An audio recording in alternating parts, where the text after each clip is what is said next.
welcome back everyone, welcome back to another week, another edition of the Sparkling Tuna Cup, the STC, the Sparkling Tuna Cup number 121, your weekly dose of all things StarCraft, weekly dose of Tuna Cup action. I'm your host, Live VIP. With me I'm joined by these amazing players and by the people in the chat as well. Welcome, welcome one and all. Bienvenidos, papi, bienvenidos. We are here, we have returned, and we are jumping straight into the first round. The round of 16 is live, the bracket is stacked, exclamation mark B in the chat. Have a look at the bracket yourselves as we are jumping into our first best of the broadcast, and spawning in the top left hand corner of 10,000 feet we have the Polish Protoss player, we have the red Protoss representing Streamer Zone. It is Geralt. And spawning in the bottom right hand corner we have his opponents, we have the blue Protoss player, the blue Protoss himself from the land of Austria representing Vanguard. It is Beast. And if you're in the chat, you know what time it is. It is Gamba time. Predictions are now open. Predictions, they will stay. There we go. They're now open in the chat. Place your bets on who you think will claim the series. Best of luck in the chat as we get into our PvP. Let's go. Let us go. I will be diving into the rest of the bracket momentarily after this matchup. Until then, we are settling into set PvP. Geralt is coming in as a heavy favorite.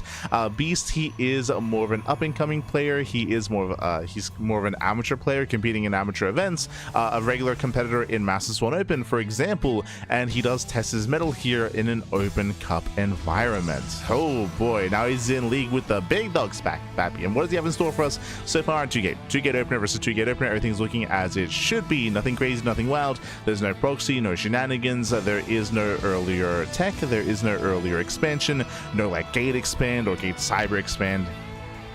No disconnected quarters. Everything is looking as it should be. So far so good. From here we'll see if we end up hiding any further tech, if we delay our expansions. Our pylons are being thrown down as we speak, just ensuring our initial setup here. Third pylons should be on the low ground to be able to set up for the shield batteries, set up for the expansion, set up for the defensive position here on two bases. So far so good.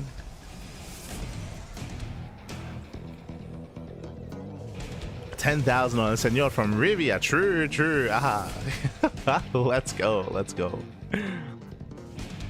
The man himself, the man himself. I would have Beast going for a bit of a safer opener, opening up Stalker Sentry. With this, he's going to be able to scatter across the map, get the hallucination, and confirm what his opponent is up to. So a bit of a macro, more safer start here. Meanwhile, Geralt opening up Double Stalker can be more assertive, can move out across the map, can bully the initial units, and get some damage done.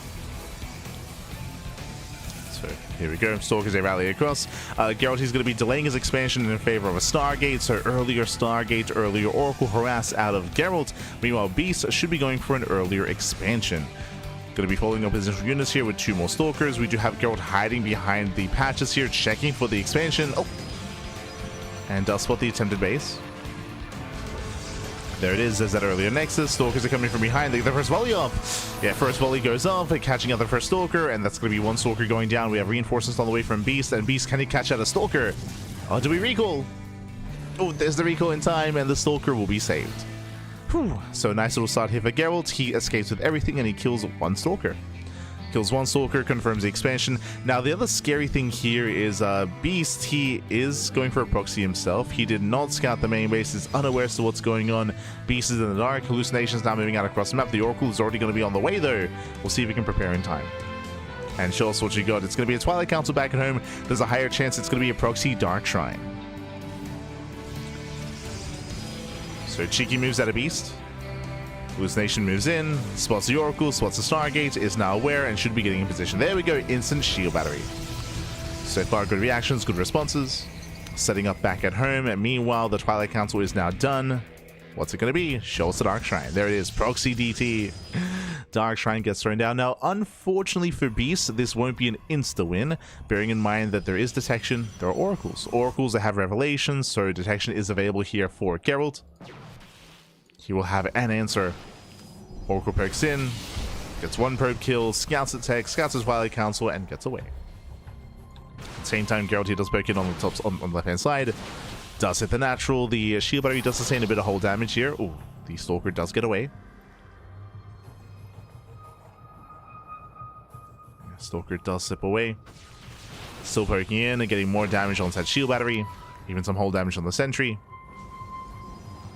Back at home, we're setting up, throwing down extra gateway. Is going to be 4 gate blink out of Geralt as the follow-up. And the Oracle will not scout the hidden tech. But the Oracle is racing back home, and again, with an energy overcharge, revelations will be available. It comes down to whether or not there is going to be an energy overcharge. It comes down to how many probes does a beast kill before that reaction, before that detection, and before the DT can be dealt with. As Geralt's going to be the first to expand it, get a third. Geralt is up in probes, 40 workers to 31. Jesus. Didn't really kill too many here, too many probes, but it looks like Beast's macro has been slipping a little bit. Here come the Dark Templar. They got a lot of work to do. Yeah, they got a lot of work to do here. And you can see that macro slipping here when it comes to producing workers, producing probes. DTs, we have one into natural, one into the main base. Geralt has yet to notice. The Oracle is still alive, but the Oracle's across the map. DTs are getting to the mineral lines. Probes going to be going down so far. 2, 3 probes going to be falling. We need more damage though. Beast does distract the main army. And where's that revelation? The Oracle's still coming back home. There's that first. Yeah, first revelation. Second DT in the main base. Depowers the Stargate. Very nice. Does depower. There's the energy overcharge, second revelation, and Geralt, he does defend. Now, in the midst of all this aggression, a lot of mining time was lost. That is true. Probes did go down, and Beast, he does recover economically here. He does have a comparable probe count, but Beast doesn't have a third expansion. So even though the worker counts are similar, Geralt still has a stronger economy, can make 3 probes at a time, can rebuild those workers, can exceed in the worker count, and exceed in the production in the army in the game. The pressure's on Beast. Beast is still behind, is what I'm getting at. Beast is still very much there behind. It was some nice damage, but that damage more or less kind of allowed Beast to recover, didn't give him the lead that he was hoping for. As he's still stuck on 2 bases, Beast is aware of this. He's aware of the third expansion, of course. Proxy is found. And Beast is 2 base all in. His 2 base all in. How many gateways so far? We have 4 in the main base, 2 of the naturals. It's going to be a 2 base 6 gate all in. The longer this game goes on, the worse it is for Beast. Geralt back at home. He doesn't have any defensive immortals. Bear that in mind. And there is no defensive shield battery here either. Looking at the units tab, Geralt, he still has the higher stalker counter. He's up in stalkers. Oracles, they can potentially throw down some stasis traps. They can support. There's that robo on the way for the immortals. Stalkers, they go for the dive. Gets one. It takes down one Oracle, but there's still one more behind this. And we commit. Yeah, we commit to the fight here. Geralt, he's still up in Stalkers, recalling back home as he does not have his entire army together. It does recall. And Geralt, he does make a stand. Yeah, he does make a stand here. Takes down every single Stalker. GG gets called. The all-in fails, and Geralt will take game number 1. Whew. GG. GG, well played. Again, a bit of a fancy kind of build here from Beast, being a little bit cheeky, maybe that's a better way of putting it, going for the proxy Dark Shrine. As you mentioned, damage was done, mining was denied, killed 4 probes, like that was nice and all, but as you mentioned, Beast, he was already down, what, 10 workers to begin with. Like, he was already slipping up his macro, he was already making less probes, he already had a worse economy despite having the slightly faster expansion. And as a result, the damage dealt by the DTs, it didn't give him the lead, it just kind of evened things up a little bit. I say even things up, not even, because that faster third base from Geralt. Right, Geralt, he had the third expansion, he still had more probe production. We saw that Beast was forced into the 2 base all in, but that still barely didn't have enough. GG. GG, well played, and we'll see if Beast has something else up his sleeve here coming into game number 2. Let's go. Gonna be loading into Title Citadel. Now, I can't imagine the Beast is going to be going for another Dark Shrine. In our mind here, we're going to be going for something a little bit different. We could go for a proxy, we could go for a 1 base all-in, we could go for a third base, go for a fake out, stay on a low gas count, and go into a charge base follow-up, into a 3 base charge base all-ins. There are different kind of avenues of aggression here, but we're expecting aggression out of Beast. Let's go. Spawning in the top left-hand corner of Title Citadel, we have the Polish Protoss player. We have the red Protoss representing Streamer Zone. It is Geralt.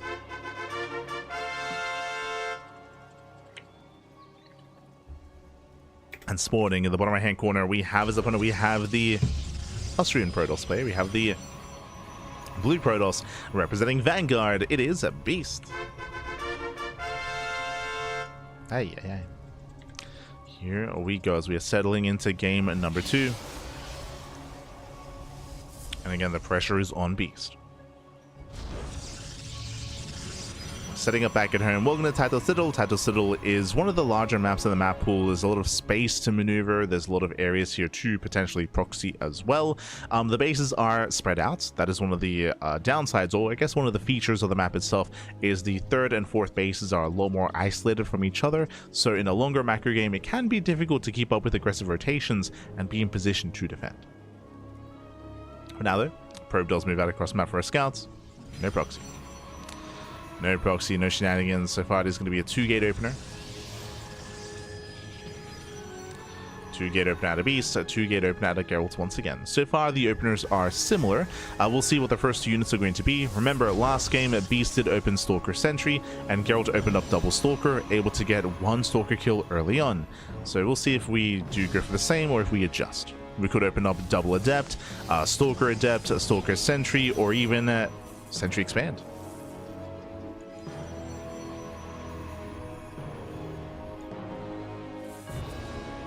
Go. We got options.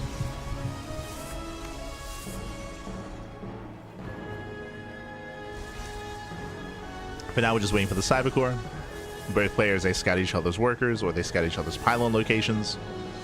And it's going to be a mirror here. Oh, that's Beast. He does pull the boys for a moment, so a little bit of inefficient mining. But Beast does open up Stalker Sentry, and once again, double Stalker. So we have the same opener as last game. The same starting units. As a reminder, last game, Geralt went for a delayed expansion into a faster Stargate, which honestly didn't do much damage, but did allow for some detection. True. Beastie will hide that probe, and we're setting up to expand.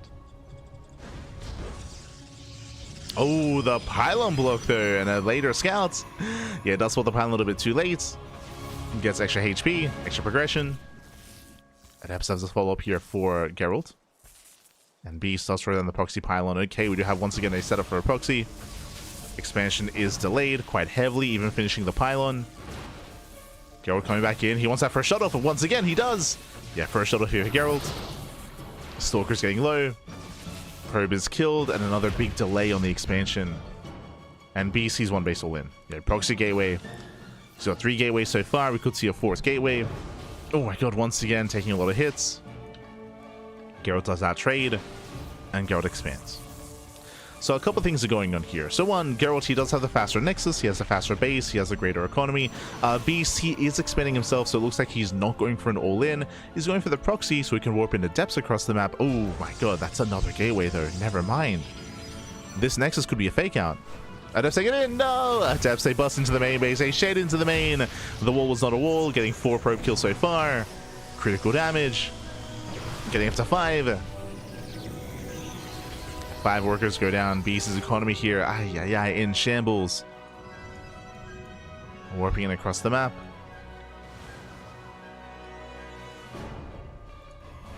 Geralt, he himself this time going for his own Dark Shrine. Okay, fair enough. DTs are on the way, but this time for the opposing Protoss player. This time for Geralt. Warping in extra sentries. Again, based on the amount of gateways that we have, I believe the Beast is going to go all in. This Nexus is just for show.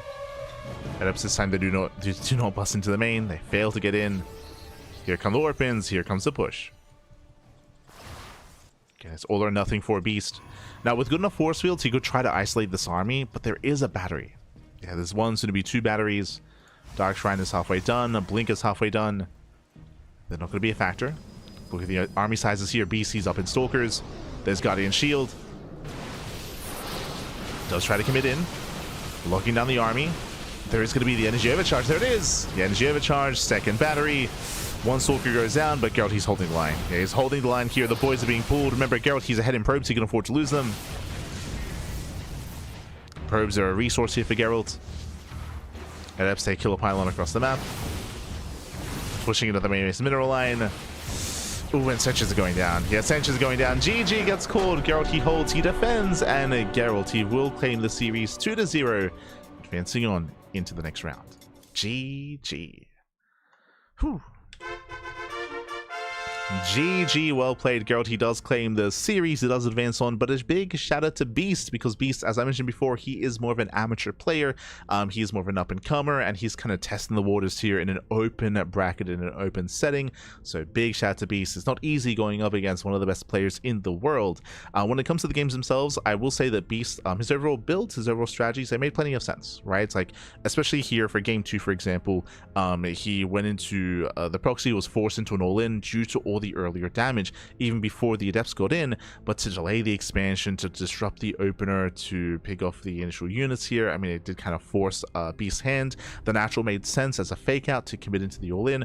Unfortunately, because Geralt got into the main base with all those adepts, and because he was able to kill 5 probes and force less mine time as well, it did mean that Beast's all-in was weaker than usual, right? It was a weaker all-in because of that economic damage dealt by the adepts. So that did kind of hurt him in the long run. Similar in game number 1, where Beast's economy was slowed down, so even though Darkshine made sense, even though it went unscouted, even though the DTs, they got across the map, unfortunately they weren't able to do enough damage to make up for the lapse of economy from Beast himself. The strategies themselves did make sense. Again, we can definitely see these refined over time and built up over time. I do wish the best. Do wish the best to Beast here. Let's go. Especially when it comes to upcoming events and upcoming amateur events as well. Otherwise, we're going to be following Geralt's !B in the chat. !B in the chat to have a look at the back yourselves. Let us head on over and catch up with the bracket. Let's go. We have updates, we have results coming in from the top. Let's zoom in. There we go. Let's zoom in here. We have herO. herO takes down Blue Knight 2-0, and herO is waiting in the quarterfinals for his next opponent. The winner between Prome and Hacker is top. That's going to be a PV random, by the way, so best of luck to herO, Prome, and Hacker is top. Scrolling down a little bit further, we have Percival. Percival, he got the walkover win over David, and Percival is up against Geralt in the quarterfinals. That's going to be our next series. That is our next matchup, following Geralt into his PVT. Going to be following him in. Just need a moment to set things up. So that's going to be our next series. Scrolling down a little bit further here, we have ByuN. ByuN is up against Power DC. I know there were some issues when it comes to looking for our opponents, but I believe they're mid-series. Yes, they are mid-series. Scrolling down, we have Rebellion. Rebellion is up against Perceive in a PvP. Scrolling down a little bit further, we have a Krystianer. Krystianer is up against Roxas in a PvZ. And Lunacy, he just took down Choi Galaxy 2-0. So Lunacy does claim that win, does advance on to the quarterfinals. GG. GG, well played. It's great to see the Korean Protoss boys here this week, by the way. We have Prome, we have Rebellion, and we have Lunacy as well. Where is my Ateshi, papi? True. Oh my god, as we're getting plenty of updates. Krystianer also takes on Roxas. We have Krystianer versus Lunacy currently about to begin in those quarterfinals. Honestly, that's another really high-profile matchup, but I did want to break the mold and not cover too many PvPs. We'll get there. There's a lot of Protoss here tonight, so we already covered the first PvP of the night, so we want to try to diversify a little bit, feature some other matchups, feature some other players.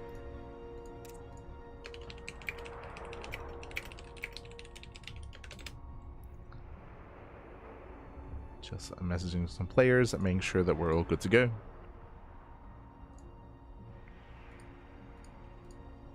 Just catching up in the chat. La grasa, papi. Buenos días, buenos días. Buenos días, la grasa.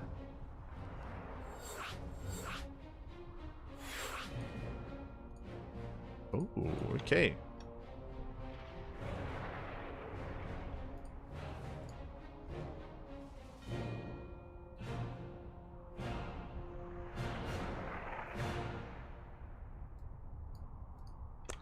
Here we go. We are getting into our first series. We're getting into our next matchup. Game 1 is going to be on Tourmaline. Looks like the Vitas are done. Game 1 is going to be on Tourmaline. Game 2 is going to be on the Old Republic.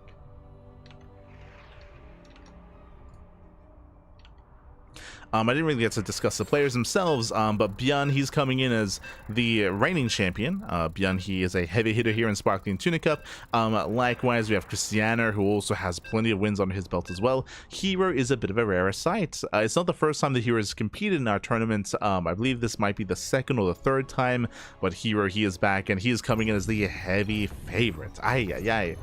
We'll see if anyone can stop him. We'll see if anyone can slow him down. As spawning in the top right-hand corner of Tourmaline, we have the blue Terran player, the South Korean Terran. It is Percival. And spawning in the bottom left-hand corner, we have his opponent. We have the red Protoss player, the Polish Protoss, representing Streamer Zone. It is Geralt. Let's go. And if you're in the chat, you know what time it is. It is Gamba time. Predictions are now open. Place your bets, baby. Place your bets on who you think will claim the series. Best of luck in the chat as we get into our PvT.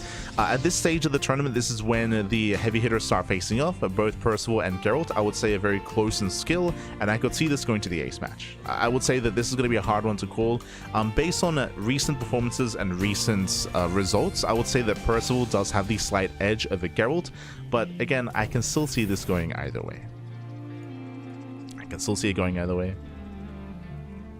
Hello, Taskmaster. Hello. Shush, 36. Bienvenidos. Shema, papi, shema. John T in the chat as well. Ah, good day.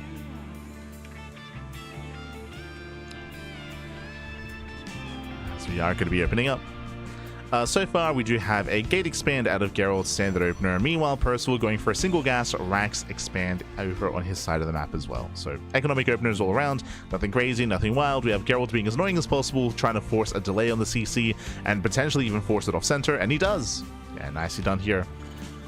Does force it off center, bearing in mind that Percival can always lift and land the CC, but it will delay the expansion nonetheless. So we'll have to lift and land. Behind this, I believe Percival does skip his Reaper. Yep, does skip the SCV Scout. It does skip the Reaper Scout. This is very, very common at high-level PvT. Marine is scouting for proxies nearby. And behind this, do we go for the Reactor or Tech Lab? It's going to be Reactor. If it was Tech Lab, then we could go Tech Lab into add-on swap into early Cyclone, or we can even go Tech Lab into Rax into early Marauder production. But with the Reactor here, it's going to be just a greedier start, opening up with more Marines. Safety bunkers on the way.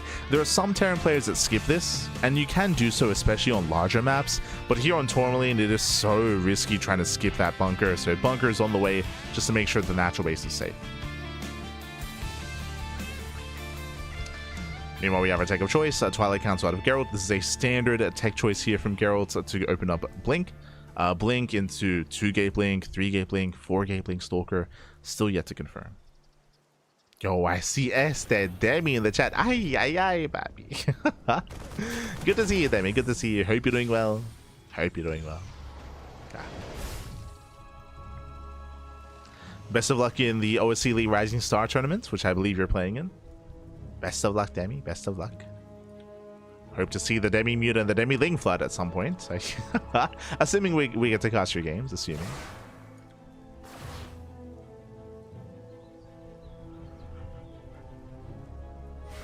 Hellion's going to be zoned away. We have 2 more gates being thrown down, so it is going to be 3-gate Blink out of Geralt. Again, relatively safe play out of our Protoss player. Relatively safe. We could even go for a Robo on 2 bases as well, or we can expand. Looks like we're going for the expand. Meanwhile, Percival, he's setting up for his own mine drop. Again, the mine drop is not really designed to get damage done, it's designed to scout more than anything.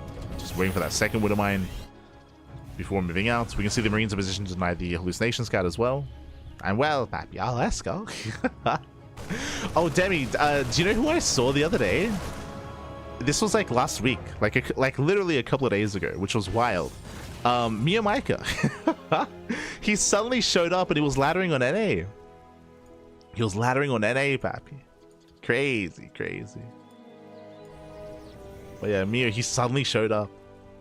It's like, what the hell? Now, is he just dipping his toes back in?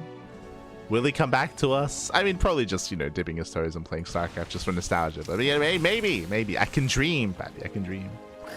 Oh, as my shot goes off. Does catch a probe. Does get a worker. Both mines going to be dealt with. Percival going to be zoned away. And again, the mines don't really get any damage. And as we mentioned, it wasn't really meant to. Scouts the main base, that gets eyes on the gateways. 2 gateways here in the main, does confirm. And also, didn't quite get eyes on the 3rd expansion. So limited information here for Percival. Behind this, we have Geralt committing to a gateway composition, opening up Blink, and going into a charge follow-up. As Proto. I didn't check. I'll have to, you know what? I'll double check. What he was laddering with. Oh no, the Raven! Raven gets caught out. Massive pick off here by Geralt. He shuts down the Mind Drop. He shuts down the Raven. Very nice map control here by Protoss. Again, containing Percival. He does contain. Oh, nice blink control. Blinks away, saves the Stalker. Storm is going to be on the way for Geralt. It's going to be a splash damage of choice. We do see Percival trying to lure the army in. He's within range. Oh, gets a Stalker. Nice pick off. One Stalker goes down. There's the refund on the bunker. And Percival can look to expand. Behind this, he's on a 3-1-1 setup. Stim is on the way. Combat shields. We should be seeing a third expansion soon. Yep, there it is. Third base is down on the way. Again, Percival, he is not all in. Medevac did try to make it back home. Oh no! There's the blink! Una más! Oh my god. It barely gets out of vision. Get out of there, Pappy. Medevac does make it home. Percival going for his own push. Ooh, and Geralt does miss this. He misses the move outs. Uh-oh. He's back at home consulting his army. Storm is going to be done in time for the attack. It's close, but it's done in 12 seconds. And Geralt will find the army. Nice scout. Does spot Percival. It's over the Tuna. Geralt, he's responding. He's got 4 High Templar, at least 4 Storms. And you can see the Percival, he's only marauding around the map. He's just poking, prodding. He's not really committing to any kind of major fight.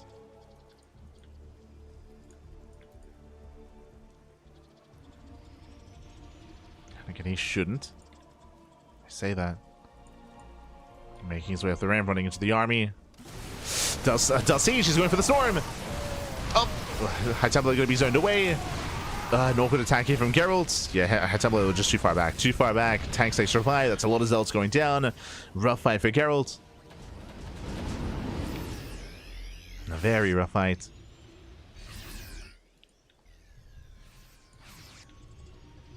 And Percival, he gets away. Does get away. At the same time, going for his own backstab. He's got his own drop at the natural. Does stim in. Okay, stims in, takes out one of the Zealots, gets into the mineral line. And Geralt, he's racing back home. He does race back home. His 4th base is exposed. Geralt, he's being torn apart. He's being pulled apart. Pappy, 7 probe kills. Nice Storm. Storm connects, but there's not much buffer here. We need more Zealots. Storms are nice, but they're on their own. Yeah, it's only Storms. 11 probes going down. Percival gets behind the mineral line. The base is going to fall as well. Down goes the Nexus. Again, this army is just too fragile. It's too frail. He just cannot engage. And Percival just gets the hell out of here. He moves in, kills the expansion, pulls out. Nice damage out of Percival. And Percival takes the lead. He does take a lead here. He's got the larger army. He's got the better economy. The 4cc technically is faster for the Terran player, which is terrifying. Geralt, he's committed. Now he still has a bunch of Storms in the chamber. He's got 4 Storms, or at least 4 High Templar. Might just going off. Storms are coming in. Lands 1. Big Storm. Yeah, lands 1. The other zones away. Still finds some more damage. Oh god, more Storms connecting. Oh my god. The mass Storms. He stands in them, Pappy. He showers in the Storms. Do we have one more? The answer is no. Yeah, there's no more Storms left. The army is softened up. But without a Zealot warp in, boys are being pulled. Where are the warp ins? Where are the reinforcements? Ah, there they are. Ah, there's a 2nd prism. Okay. I was like, what's going on? Where are the warp ins, Pappy? They're across the map. They're getting to the middle line. 14 SCV kills, not bad. Damage is being done. Prism into the main. But Percival, he's still holding, and fun fact, even after losing all those SCVs, still has a solid economy. The economy is still solid here. That's how far ahead he was. Warping into the main. Prism at the natural. Nice snipe. Prism does get shut down. Zealots are distracting, but this time it wasn't worth it. Yeah, it was not worth it. As both war prisoners are being hunted down. Oof. Barely gets away.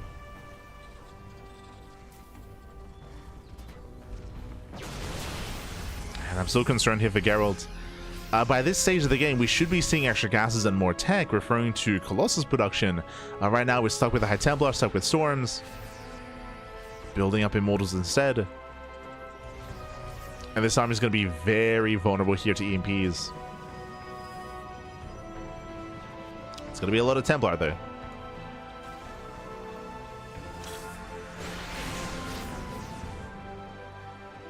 There's 9 High Templar. Oh, I do not feel... I do not have trust in this War Prism, I'll be honest. I don't have faith, Pappy. That Prism, it's barely hanging on. Nice EMP. EMP does mean no recall. Yeah, another expansion goes down, and Geralt out of position. He's racing on over. The Nexus will fall. Now, Percival, can he get away? Can he escape? Yeah, he can. Yeah, he should be able to get away here. We see Geralt coming in from behind. Oh, EMP on the Archons. Does the EMP the High Templar? Ooh, lands 1, lands 2. Yeah, 2 EMPs land, no Storms. And Geralt's army is struggling. At the same time, reinforcements making their way towards the left-hand side. Going for the fresh 4th. No Storm. The boys are being pulled. Oh my god. The boys are being pulled. Vikings arrive as well. And Percival, he should overwhelm. Oh, there's the energy overcharge. Okay, stands in the Storms. Jesus. Stands in the Storms. Geralt, he does defend. At the same time, going for his own counterattack. Oh, the Prism goes down to the turret. Yeah, Prism goes down. Percival, does he have enough reinforcements? More Zealots are warping in. Geralt, he's committed. He's going for it. Can he kill? He's trying. There are just so many reinforcements though. Yeah, there's just too much bio here. The Zealots are being cleaned up. There's only a handful of Immortals left. Zealots, they do hit the Planetary, but the boys are pulled to repair. Yeah, mass repair on the Planetary. The Immortals are exposed.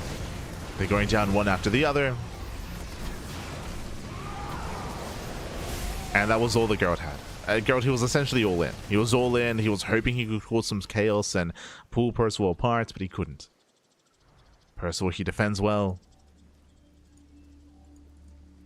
And Geralt doesn't really have much left over. He's got, what, 2 High Templar? Yep, this is it. 2 High Templar. Handful of Gateway units. Armies coming in. Oof, EMPs land. There's a feedback. And the final Templar fall. Now, we do have it. I believe there should be an NG overcharge. Yeah, there it is. There's 1 Storm. No, the Templar! Ah, the Templar falls to the Widow Iron. Not like this, Pappy. Not like this. Ay, ay, ay. That's so unfortunate. Okay, good amount of Zealots. He's catching up the army. Not bad. Percival does overextend. Let's get the hell out of here. Does pull out.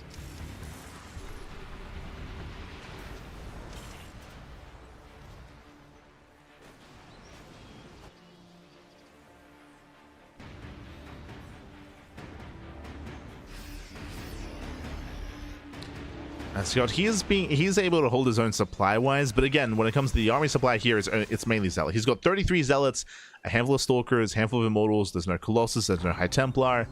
It's a very cheap army. It's a very cheap army. So the supply is lying to you, Pappy. The soup does lie. As the quality of Percival's army is far greater than that of Geralt.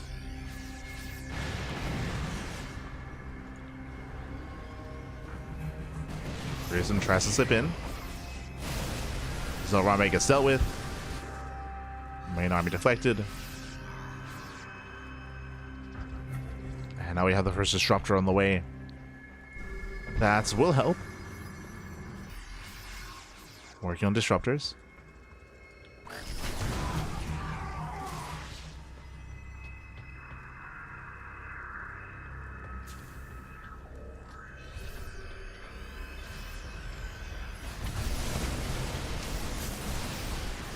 As herO does try to commit in. Oof, EMPs do land. And we have a storm. Oh my god. Decent storm on the ramp. There's a second storm as well. CC force to be lifted. And we have a lot of supply here in Vikings, not really helping here. Forcing them to land. And with that, he can take the fight. He can take the fight. EMP lands. No High Templar. No storms. No energy. Immortals are being focused on one after the other. At the same time, we do have herO going for a big Zealot run by. Does get into the mineral line. And this is keeping Percival busy. Percival, he won the main fights, as to be expected, but he's being kept busy at home. So he cannot move out. He's being delayed. Liberators are amassing. More disruptors are building up as well. And there's potential with these disruptors. There is potential.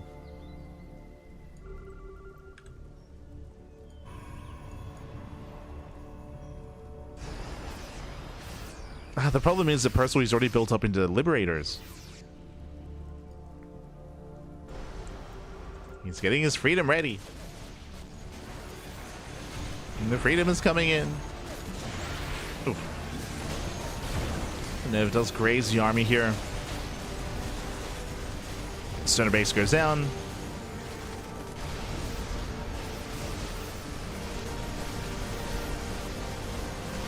Nexus does fall.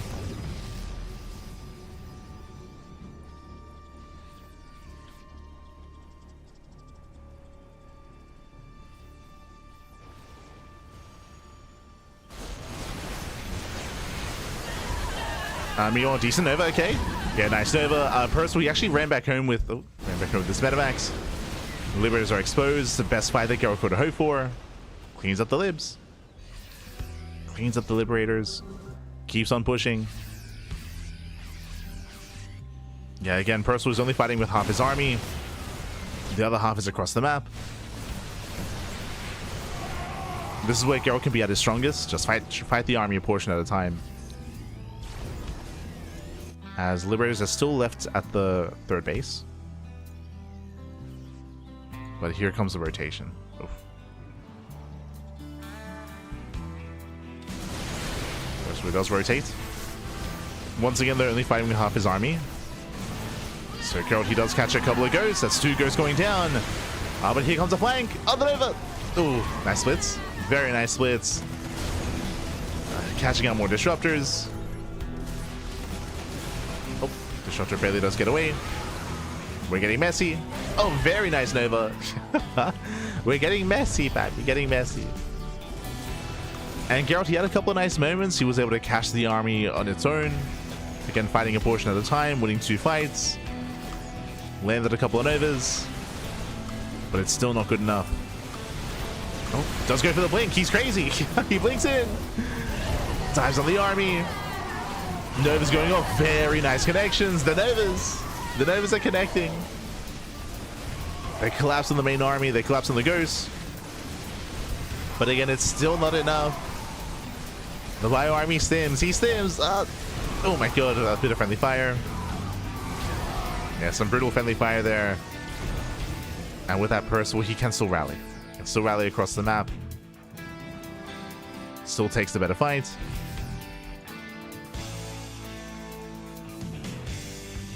herO does have these fringe bases. Now, what I will say is that at least herO, he retained the disruptors this time. True, he's got 5 disruptors. They survived. Soon to be 7 disruptors.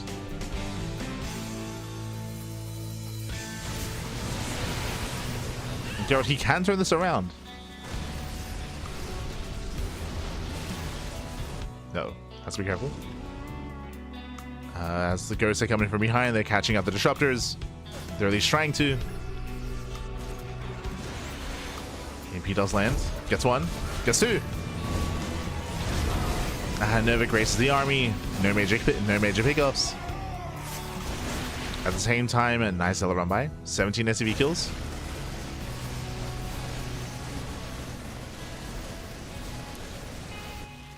Uh, 18 SCVs going down at the same time. 7 probes and a base.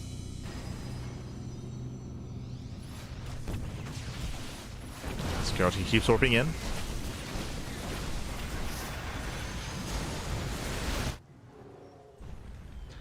I will say that at no point, I don't think at any point in this game has perso actually committed to a push. I don't think so.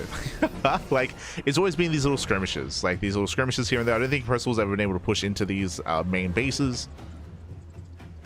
Just instead fighting on the edge, fighting in the center.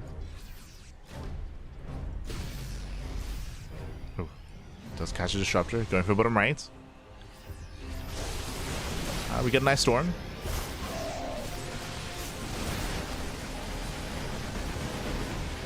We do get a nice storm. Oh, geralt, he has to fight with this expansion. And he's going to try to collapse in.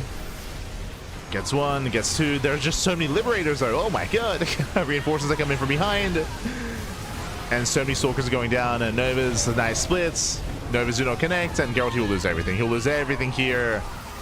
Finally, the fight that Percival was hoping for. GG gets called. And Percival takes game number 1. GG. Whew. GG, well played. Percival gaining momentum very early on. Geralt, he was playing from behind from almost the beginning, like first 10 minutes in. Geralt, he unfortunately did end up losing a base. He lost his economy. He did lose an advantage. If you recall, I'm referring to the moment when Percival moved that across the map and killed the 4th. He was able to kill the 4th expansion of Geralt and able to get his own 4th base faster than Geralt as a result of that. That was a brutal moment. And from that moment, Percival, he took an economic lead, he took a supply lead, and honestly, he never lost it. Never did lose it. There were times where Geralt, he was quote-unquote catching up on supply, but as we were trying to emphasize, he was catching up with a cheaper army, with a weaker army, with a weaker overall army supply. The super was lying to you, back. It was lying to you. So Geralt, he was just stuck on Zealot, stuck on mainly Zealot, really. He could never really build up into Colossus or into any further splash damage. But towards the end, he did get into Disruptors, and there was potential with that, for sure. There was potential, but the Novas were few and far between. That's all that he really did have. Unfortunately, Geralt, he failed to gain map control, so he could never really force Percival to stay at home. There were moments where he delayed Percival for sure, and he was being very aggressive, but Percival, he was still winning those fights, still winning those trades. And as a result, Percival could freely push into the fringe bases. GG. GG, well played. With that, Percival does claim a lead in the series, and now we're getting ready for game number 2. Let's go.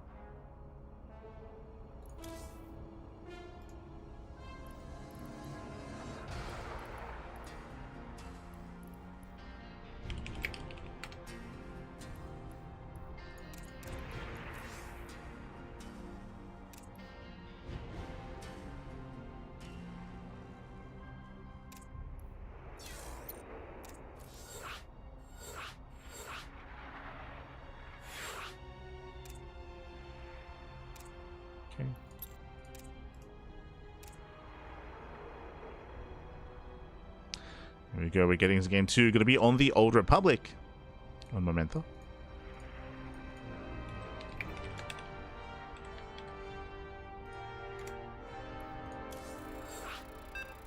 Yeah. Alright, we're jumping in game 2 here, and we'll see if Percival can claim the series or if Geralt can bounce back.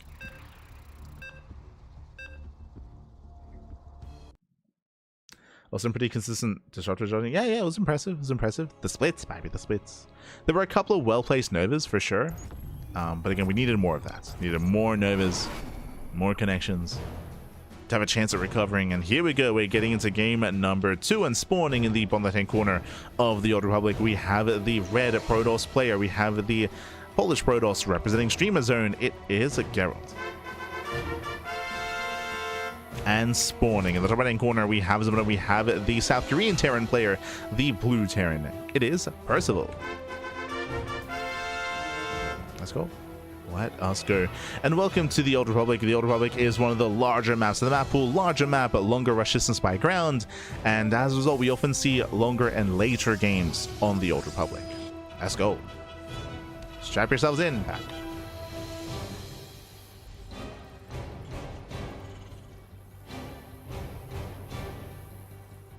There we go.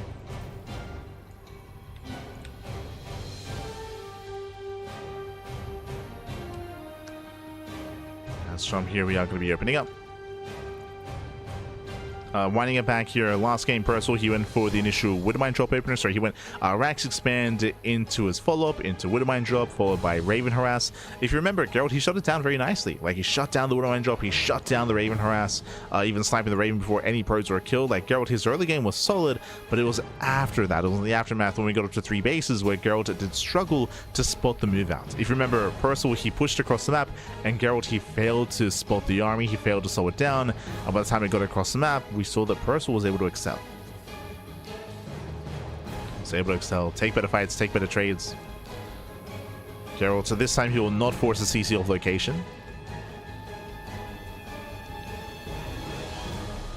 So Percival with a cleaner opener. CC is on center. True, is centered. And we'll see how Geralt does adjust. We spoke a little bit about Percival's opener last game, how it led into the Widowmine drop. Here, Geralt, he should be opening up Twilight Council into Blink. Last game was 3-gate Blink. This time, because of the size of the map, we could see Geralt cut some corners. We could see a faster third expansion. Or even a Stargate. True. Could see a Stargate. Oh, Este Lumia. TVPC, baby C. Yo, whenever there's a stream, expect at least one TVP. We got you, we got you. Este Lumia. Ay, ay, ay. I mean, based on how the bracket is turning out, it's like, again, there's a high chance that it's going to be a TVP finals. The top 2 seeds are herO and ByuN.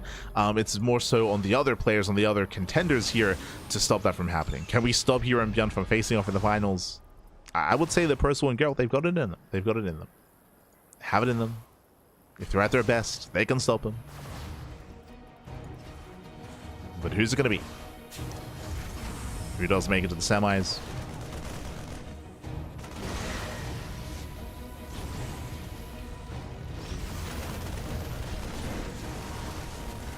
So far, Adept does get away. Percival, hello. Interesting. So this time we are not going for a Widowmine drop. It was a factory into Tech Lab, not factory into Widowmine. We're going for the earlier add-on swap here in towards Banshee play. Okay. Oh, sorry, my apologies. I assumed Banshee, but no, going into the earlier Raven. But as you can see here, there's no medevac drop.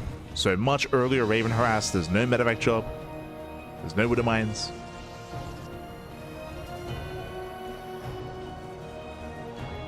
So Percival is just tightening up his play. At the same time, we have our third base for Geralt. I believe that is 2 gates. Yeah, I mean, kind of. A much earlier third out of Geralt. So 3-gate Blink, but the gateways are not yet even done. Reaper does snipe 1 probe. 2! Ooh, that should not have happened. Yeah, 2 probes go down. Not a bad trade for Percival, bearing in mind that he also got a full scout and confirmed the Twilight Council. Hellion pokes in and confirms the 2 gateways. So he sees 3. He's aware of the 3 gateways. Goes further in, gets eyes on the pylons. Now he has a better idea of where to check for hidden tech.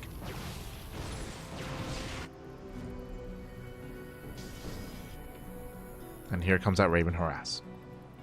Getting across the map.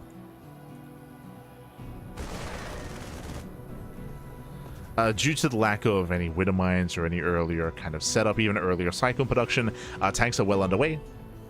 So our tanks are building up.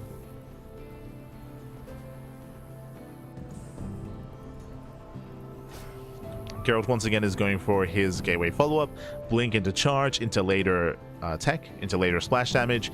Once again, it's going to be Storm. We saw the same build last game. I will say that the only difference this time is that Geralt does have a slightly earlier Nexus. Earlier third.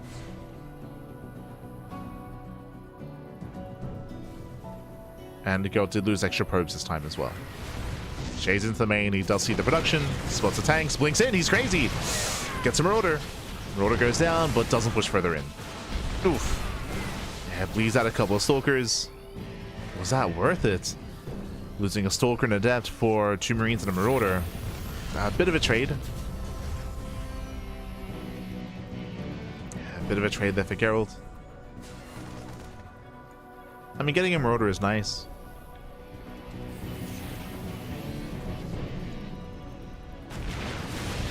Likewise, going for the tank. Oh my Jesus, that was very close.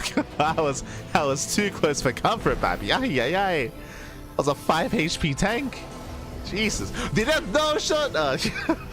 Could have gone in for a snipe there. That would have been insane, by the way. If the Adept could come in and snipe the tank, that would have been crazy. Ay, ay, ay. As Percival has to back up from repair. Meanwhile, third CC is on the way. Calm down, Percival. Calm down.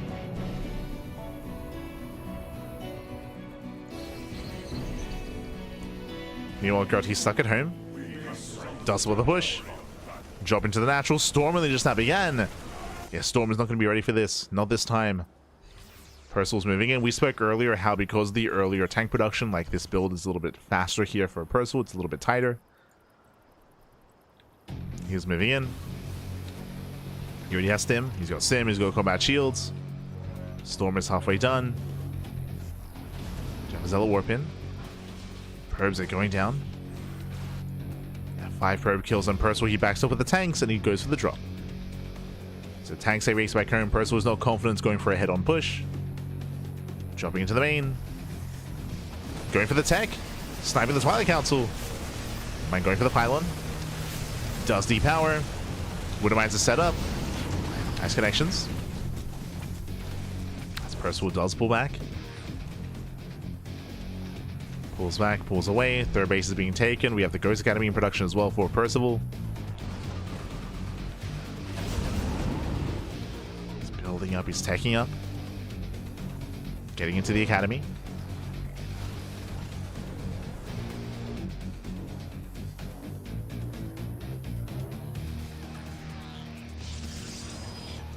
And as he backs off, what I will say is Geralt, he is quick to take his 4th base. I mean, I say quick, it is a little bit delayed.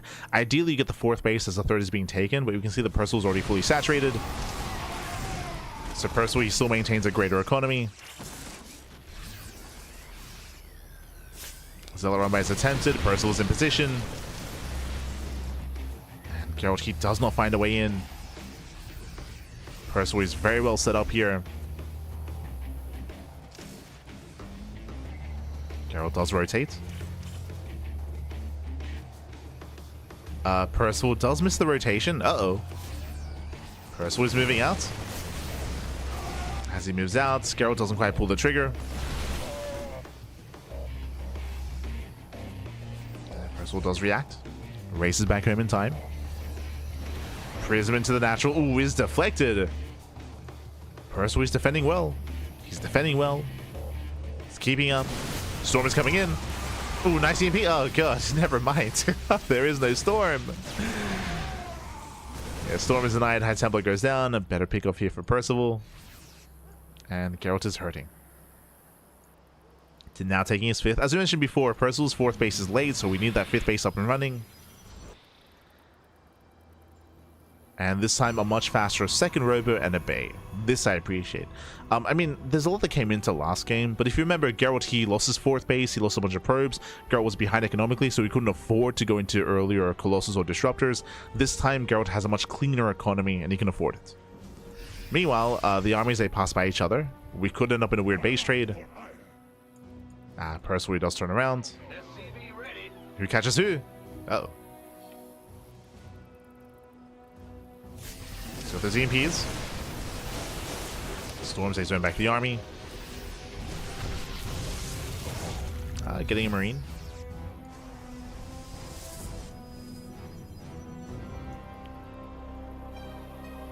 Does get a Marine. Percival pulls away. War Prism is still a threat. That's a lot of Zealot Warp-ins. We can see here no no Colossus. We're going to Disruptors instead. Making 2 Disruptors at a time. But again, this is a much faster tech switch into Disruptor. Like, in general, this is just a cleaner game from Geralt compared to game 1. Oh, no. He's out of position. He's out of position! Oh, no! Army Sims in! Mass EMP. No, there's no recall. Yeah, there's no recall. This base is going to go down. Massive pickup. Ay, ay, ay. Takes on both expansions. Cancels the 6th, kills the 4th.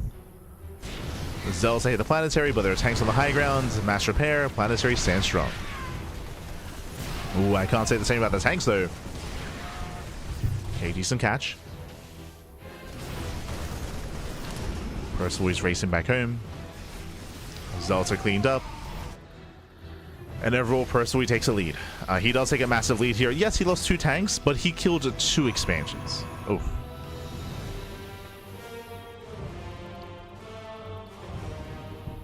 He killed 2 expansions, and it all just came down to positional play, right? It was all about positional play. It was all about lack of vision, lack of map awareness. It is crucial that the Protoss player contains the Terran, otherwise this happens.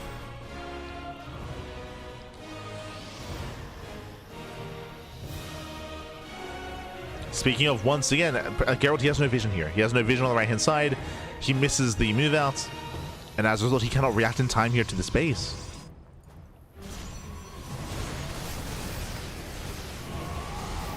Yeah, there's a cancel. There's a cancellation.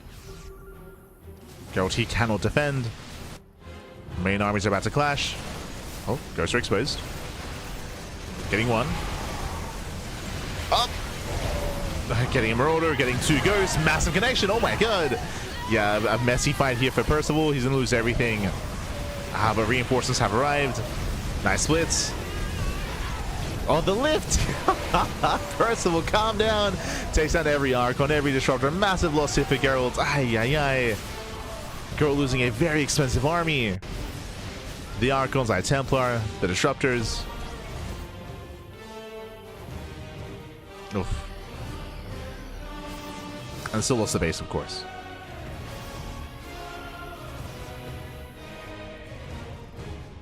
Still lost the expansion. I mean, it was messy for both players, and Percival did lose how many ghosts? 6. Oof. 6 ghosts went down. So both players are hurting. Zealots get called out.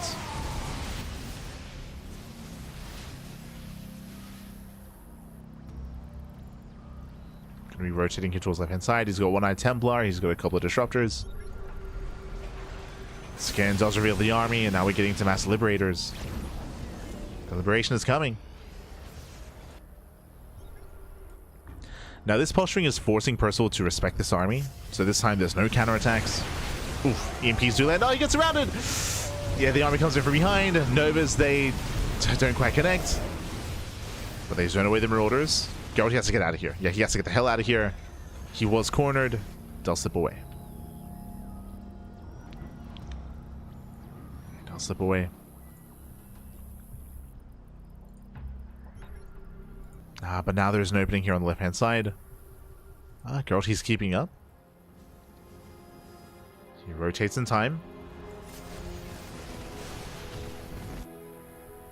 As Percival, he instead rotates towards the center.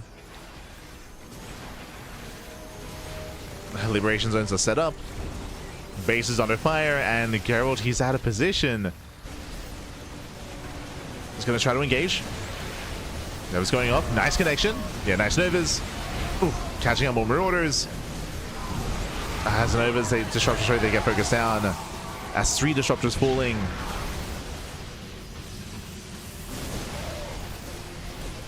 There's 1 Disruptor left. Better concave here for Percival. Oh my god, so much damage on the Gateway army, and he is done. He has broken the expansion. He steps in! He gets the final Disruptor. Yeah, Disruptor goes down. And Geralt, he just cannot engage. Not anymore. Again, he's just far too much. The Disruptors, the High Templar. Ooh, catching the rallying workers. No! The transfer. 13 probes go down.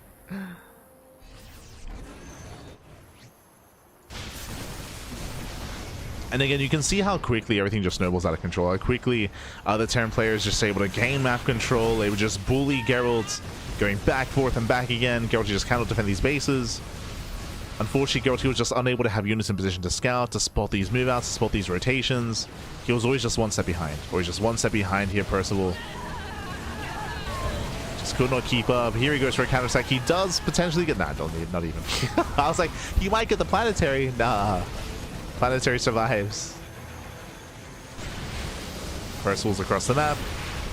Mass EMP on the Zealots. Force to pick up. That's still going to be 31 probe kills.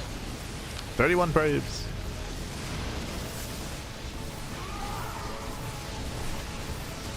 And GG gets called. herO gets torn apart, and Percival, he will claim the series 2-1. Oh, sorry, 2-0, advancing on to the semi-finals. GG.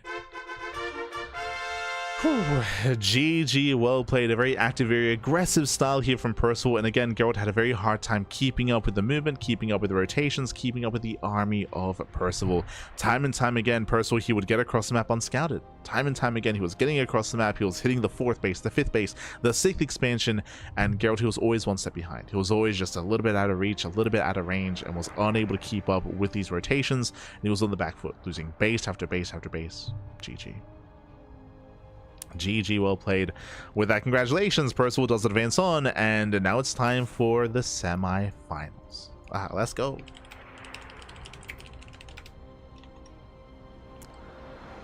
Here we go.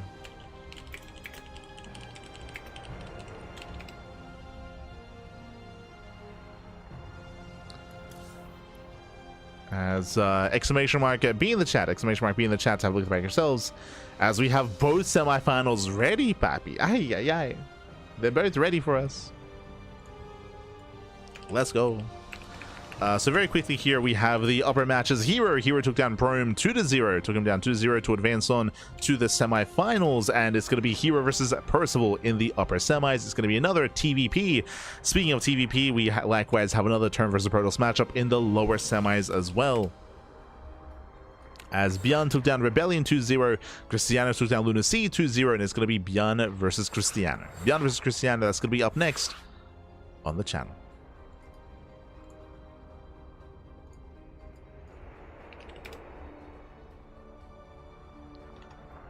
We go. Is going to be up next. That's the next series, that's the next matchup. Again, ByuN and Krystianer, they were ready first, so Percival, he has some time to rest. To recover, to recuperate, and to get ready for the next series. One moment.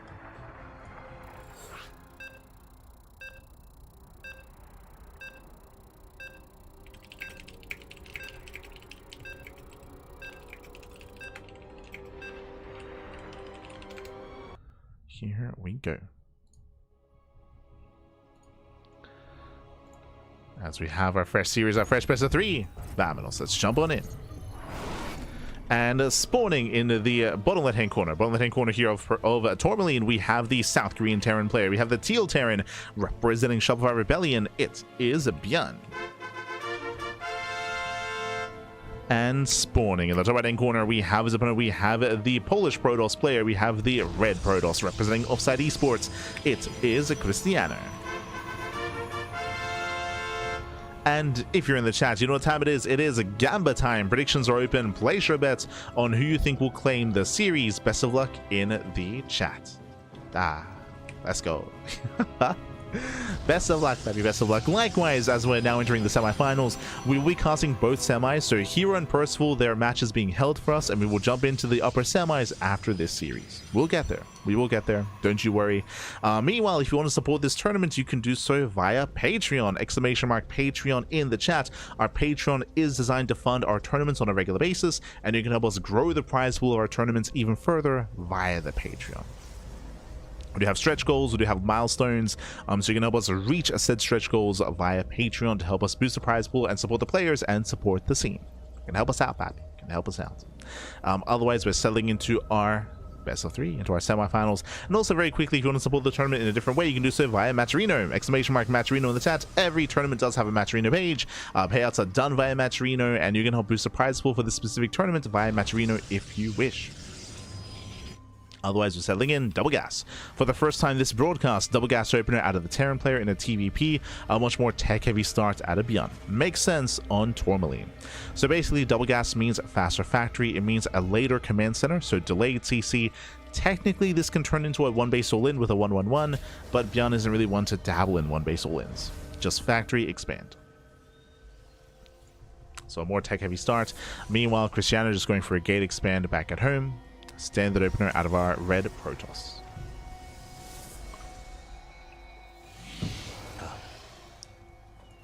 Standard opener.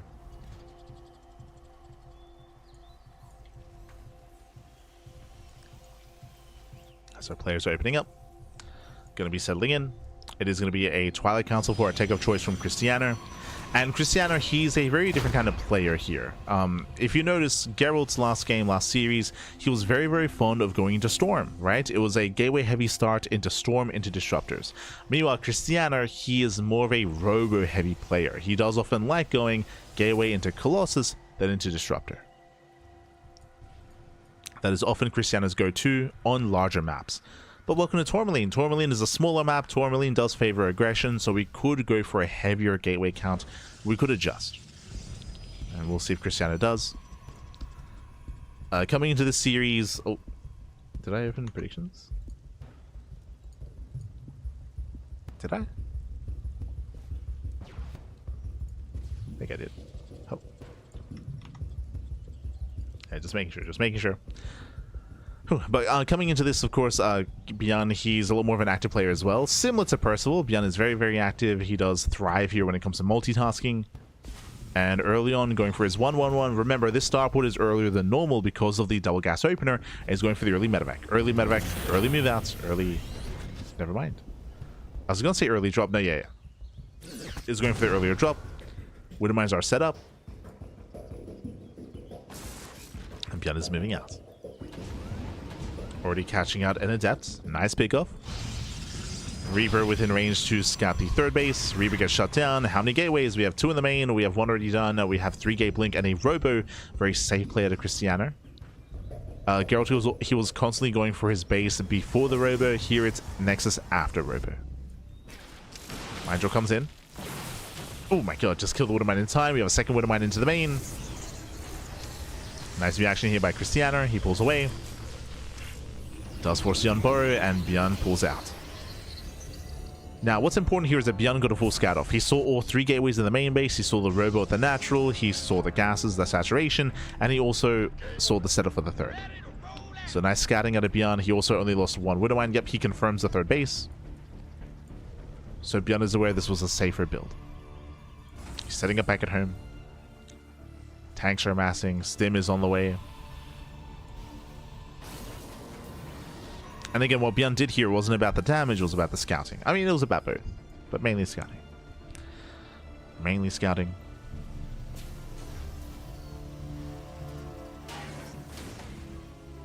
As he is setting up.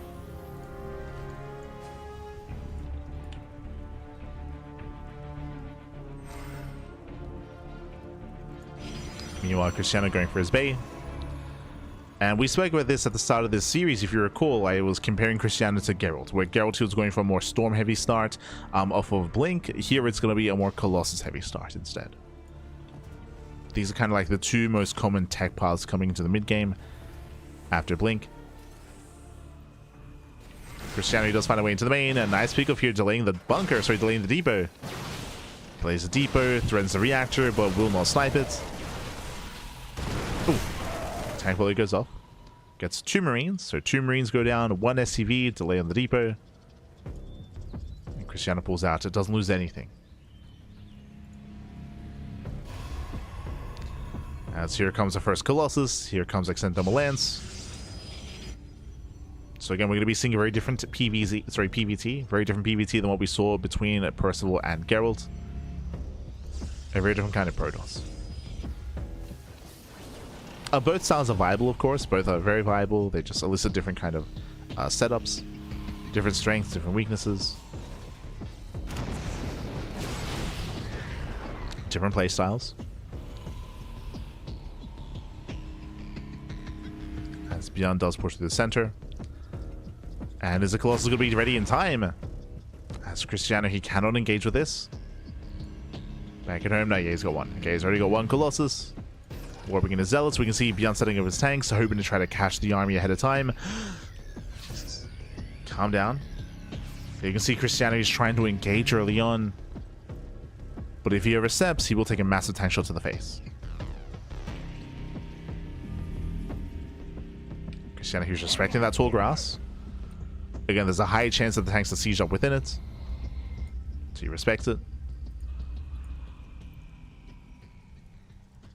Getting his 4th expansion. Now he's got 2 Colossus. Plenty of Zealots. He should be fine. We'll see though. The Raven is going to be a factor as well. Tanks, they move in. Tanks are exposed. They do siege up. Krystianer, he respects it. Gets the hell out of there. Pulls away. You see the Raven leading the charge, or the Raven leading with the anti-armor missile. Can shred the armor. ByuN scans, sees the army, and ByuN, he gets the hell out of here. Yeah, he picks up all the tanks. He boosts away. Krystianer hunting him down. You can see the momentum swinging from one player to the other. ByuN, he makes it back home. He can siege up defensively. And ByuN, he's well set up here. He's got 4 tanks. And Krystianer is going for it. Yeah, he's going for it. There's Guardian Shield. He commits into the siege line. And massive armor shred. Can he get on top of the tanks? Yeah, one Colossus gets focused down. Nice target firing. The other Colossus is also going to be focused down as well. And this is not it. This is not it. Krystianer, he pushed into 4 tanks. GG gets called. And ByuN takes game number 1. Whew, GG. GG, well played. Krystianer, respect the defensive position, baby. Again, ByuN, he made it back home. He had 4 siege tanks. He was able to armor shred half the army as well. The best fight that ByuN could have hoped for. He shut down the army. GG. GG, well played. ByuN takes the lead. Again, Krystianer misjudging the position there. Maybe being a little bit overconfident in his army, or maybe just not wanting to go into a longer game. But a rough fight there for Krystianer. And with that, ByuN takes the lead.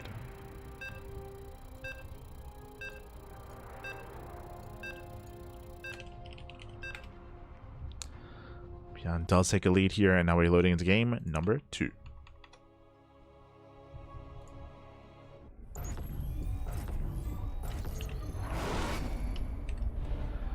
Spawning in the top left-hand corner of Ruby Rock, we have the teal Protoss, sorry, the teal Terran. The teal Terran player. We have the South Korean Terran representing Shopify, leading the series 1-0. It is a ByuN. And spawning in the bottom right-hand corner, we have his opponents. We have the red Protoss player with the Polish Protoss representing Offside Esports. It is a Krystianer. Here we go. So we are settling into game number 2 here, and we'll see if Krystianer calms down. We'll see if he does find an opportunity. Again, imagine last game, but Krystianer was able to engage in the center of the map. That's what he wanted, right? He was trying to catch ByuN out in the center. ByuN, he recognized the strength of the army. ByuN, he got the hell out of there. He loaded up those tanks. If ByuN wasn't able to do that in time, then different game, different story, different outcome. But ByuN, he did make it home in time. And once again, double gas. Once again, double gas opener leads into a faster factory and faster starport. So load into another one of these smaller maps. So walking with my cat and the wasp funding. Oh no! Be careful, baby, be careful. Cuidado, baby, cuidado. But yes, very cute to hear. Walking your cats. Ah. Beautiful. Now imagine touching grass. Crazy, crazy. Good job. Oh.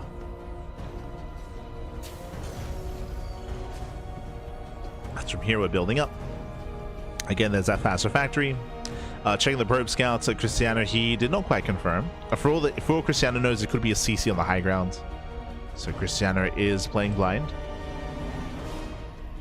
At least for now. Unleash your cat. Oh no.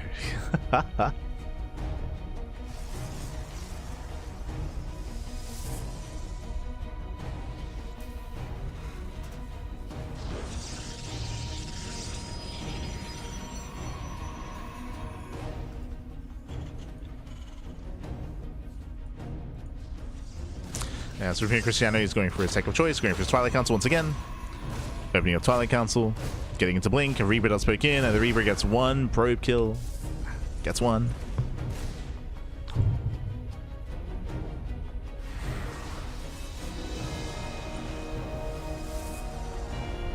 Gets one. Does pull out.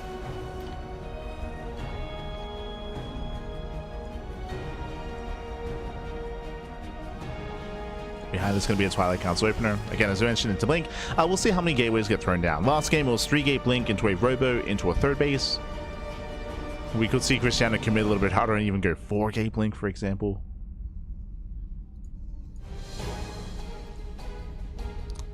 Meanwhile, once again, we already have that one Widowmine whirling across the map, and ByuN is getting ready for his Widowmine drop. Same build, 2 games in a row for ByuN. Going for his mine drop. A very ByuN move out with his Widowmines as well, moving out pre-medevac. Este ByuN. I mean, hey, last game he caught the Adept.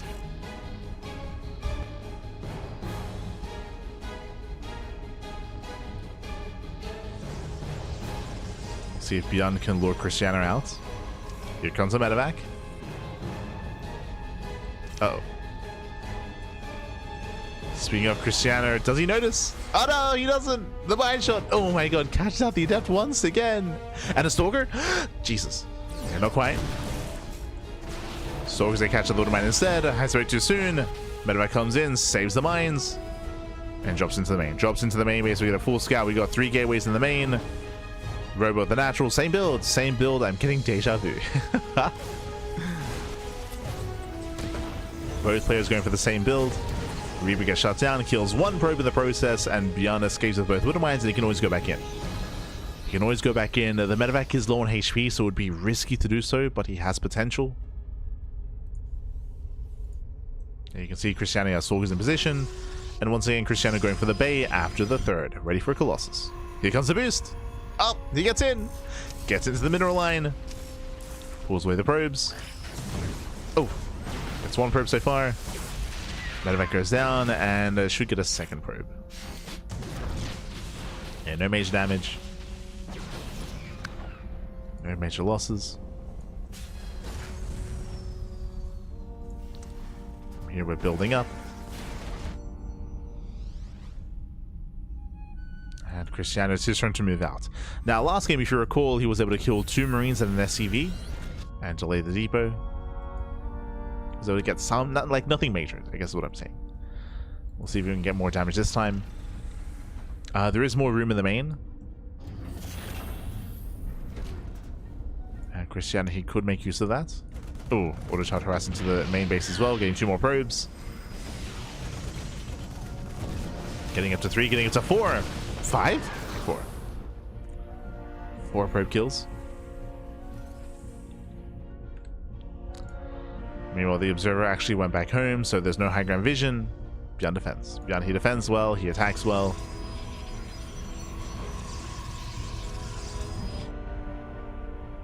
Bay is now done. We should be seeing that first Colossus. And we'll see if Krystianer can keep up with the first push. Let's go.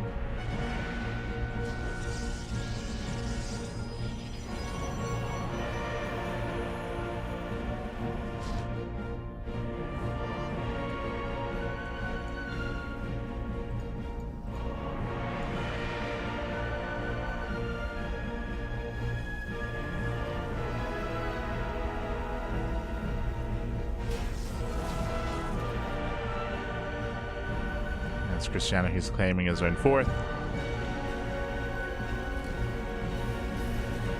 ByuN getting his 3rd CC, and here comes the first push. Here comes the move out. Now, just like last game, it's going to be on Krystianer to keep up with the move out and to try to slow this down, to be aware of the positioning of the army, and to get ready back at home.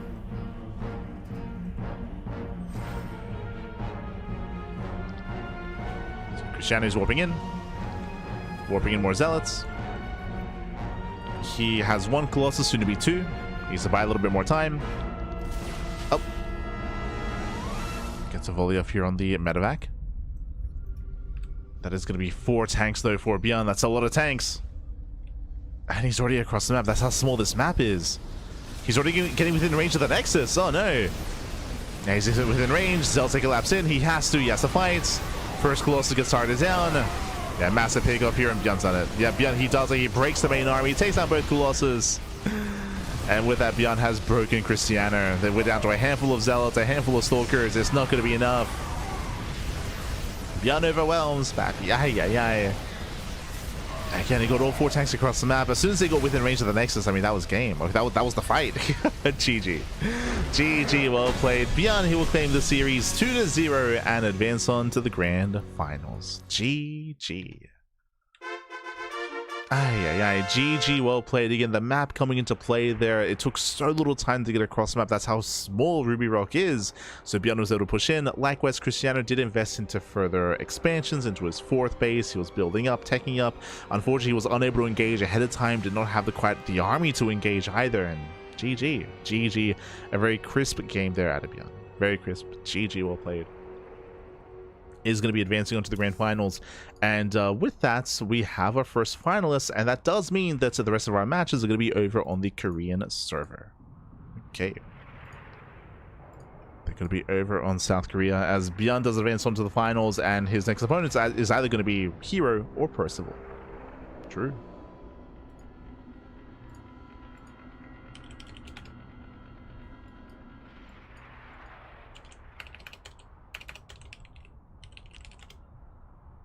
We are heading on over.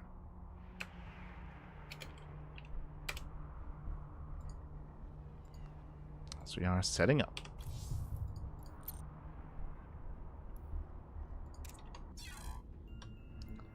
That takes a while to get to Korea. We gotta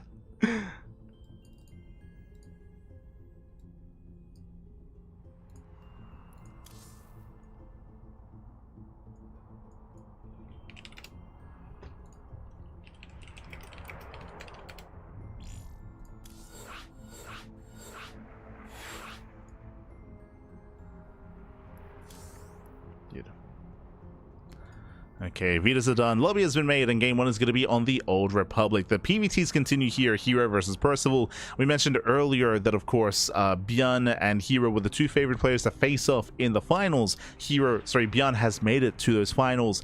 Will herO make it as well? Percival does stand in his way.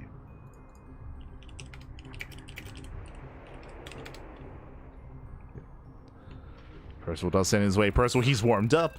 He was looking very refined against Geralt, I will say that. But herO is a very dynamic player. That's the scary thing about herO, is that herO, he can be very aggressive, he can be very macro-oriented, he can be very unpredictable. That means that he doesn't have to be aggressive, he can be greedy, he can be macro, or he can focus on his macro, build up into a later game, or go for an all-in. Likewise, he's very diverse in his openers, willing to mix it up to go Stargate or even Robo. But here we go, spawning in the bottom left-hand corner of the Old Republic. We have the South Korean Protoss player. We have the blue Protoss representing T1. It is herO. And spawning in the top right-hand corner, we have his opponents. We have the South Korean Terran player. We have the red Terran. It is Percival. And if you're in the chat, predictions are now open. Place your bets on who you think will claim the series. Best of luck in the chat as we get into our TVP. Coming into this herO is the favorite player, but of course Percival is one of those players that has beaten herO in the past and can beat him again, as we open up with a cheeky SCV across the map. So the SCV is rallied in to go for the eBay block. So we're going for the block. We'll see if he's able to sit by and go unscouted. SCV does slip in. And there's that eBay. There's that eBay. herO, he now moves down to the low ground, but this is a late scout by herO. Late scout, late reaction. Yeah, forced to expand elsewhere. Ooh, the SCV's on the hunt. Oh, can he get there in time? He shouldn't be able to, but he will. No shot. Percival, he blocks the triangular third base. He's forcing the low ground expansion. Ay.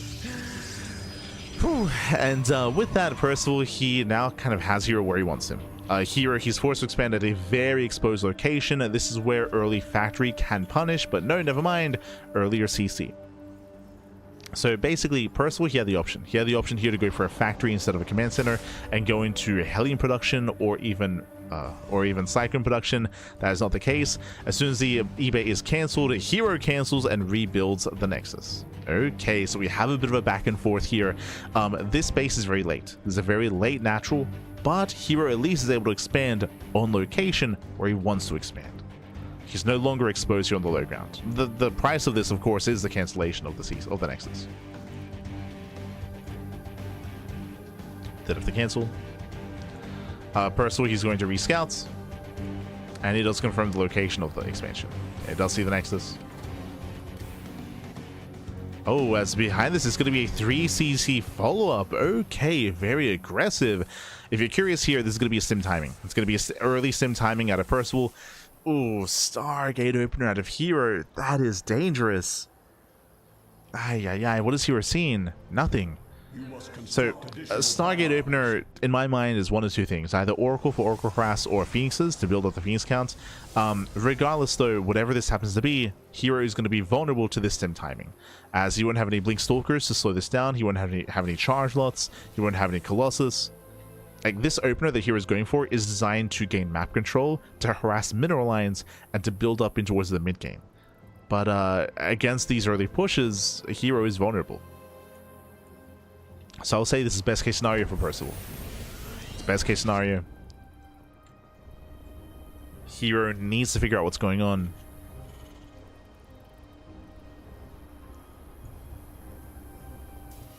These early sim builds are rare on large maps, which is why herO feels safe to go Stargate. Like, I will say that Stargate openers are a lot more viable on the Old Republic, on White Rabbit, on Winter Madness, these larger maps that is typically safer to do this on because it's unlikely to have these aggressive builds. And we'll see if Percival can pull this off. Now, to be fair, Percival doesn't know. Like, we have all the information, but Percival, he does not know what he's up against. He does not know whether or not there are Phoenixes. So you can see he's even ready for a blink into the main.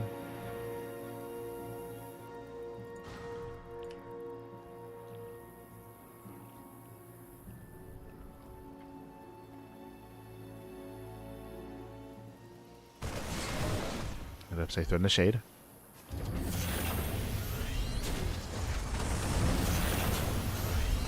Two throw in the shade. Behind this, we should soon be seeing either a Robo or a Twilight Council. Marauders are revealed. Here comes the move out. Here comes the push. Okay, here comes Percival. He reveals his army. herO back at home is getting some shield batteries. This is going to hit like a truck. And we'll see if herO can slow this down. With Adepts, though, he doesn't have any Stalkers. Gets one Marine. It helps. He gets a Marine. He's getting 2 batteries, 3 batteries even. Warping in Adepts. Phoenixes, they can lift up the Marauders, of course. It's going to be close. It's going to be close. Oh, the boys, the boys have been pulled. Okay, this, I mean, he might have enough. It's gonna be close here. Adepts, they commit. They commit to shade. They're going for the Marines. Marines, they do sim away. They focus on whatever they can here. We're down to a handful of Marines left, and with that, we survive. Yeah, with that, herO, he does offend. He does lift every single Marine. There's 2 Marines remaining. Only 2 Marines. Again, really nice target firing out of herO, lifting as many Marines as he could, focusing down with the Adepts, and herO survives. herO, he barely survives here. Or does he? We're still rallying across the map.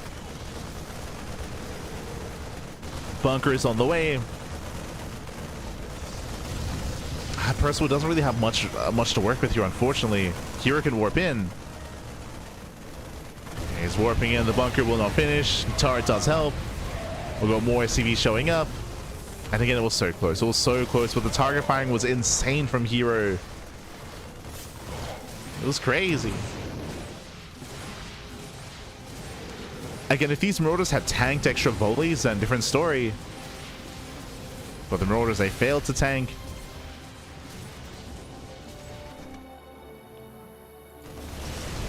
herO catching more reinforcements. And herO takes a lead. Does take a lead. I say that he's not able to mine from his third, but he shouldn't lose the third base. Should not lose it. We got Void Rays. We got Zealots. Turret goes down. And this gets cleaned up.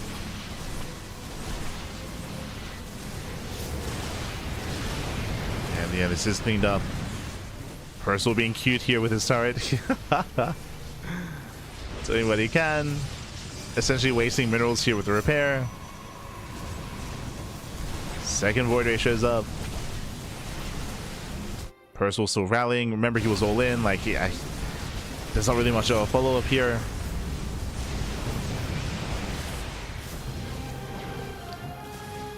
Tim's forward.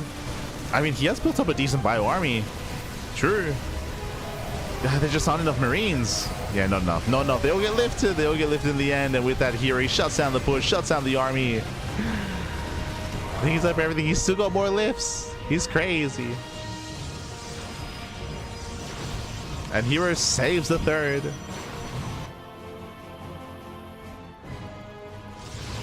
And again, against that lesser player, that would have worked. 100%. I mean, even potentially against Max Packs and Classic. Like, again, it was so close that herO was able to focus down all those Marines. Catching out the Widow Mines.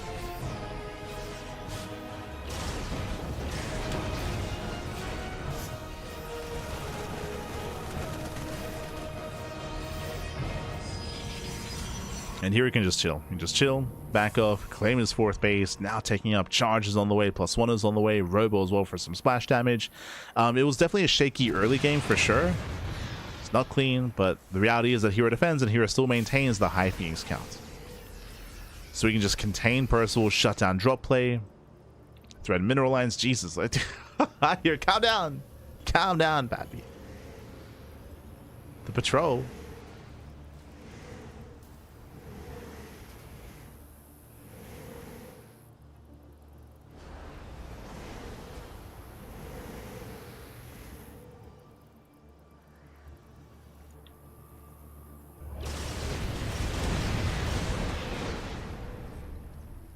As Phoenixes, they hit the gas geyser, getting 3 more SCVs. Nice EMP. Very nice EMP. herO was stacked up. Behind this, here come the Colossi. herO perfecting his army. Thankfully, there are already a handful of Vikings, but only a handful.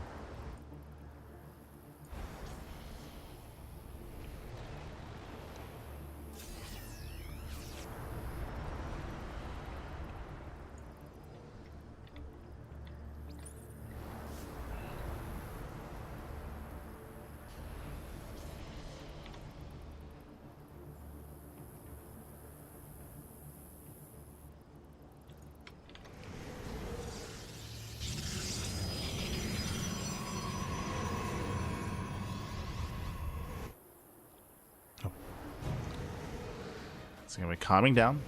We're building up. Again, here he's had the greater economy. He's now getting into the greater tech. Here still has the advantage here. Percival has potential to maybe try to break this army before the Colossus count builds up. There's only 1 Colossus so far. EMP does graze the Zealots.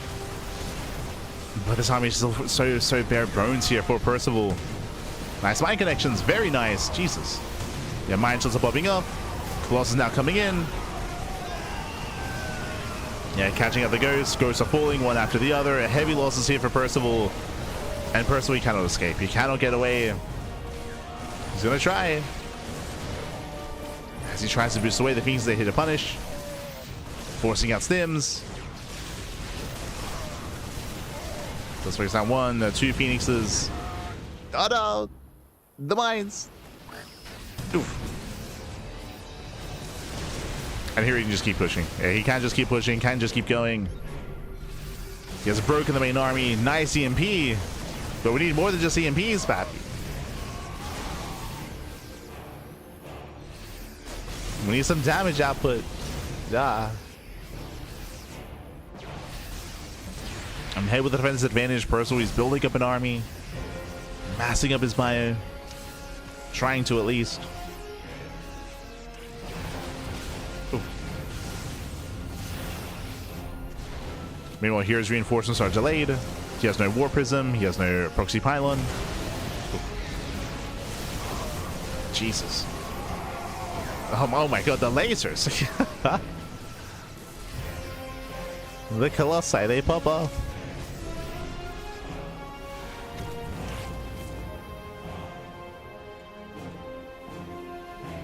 Building up to 4 Colossus.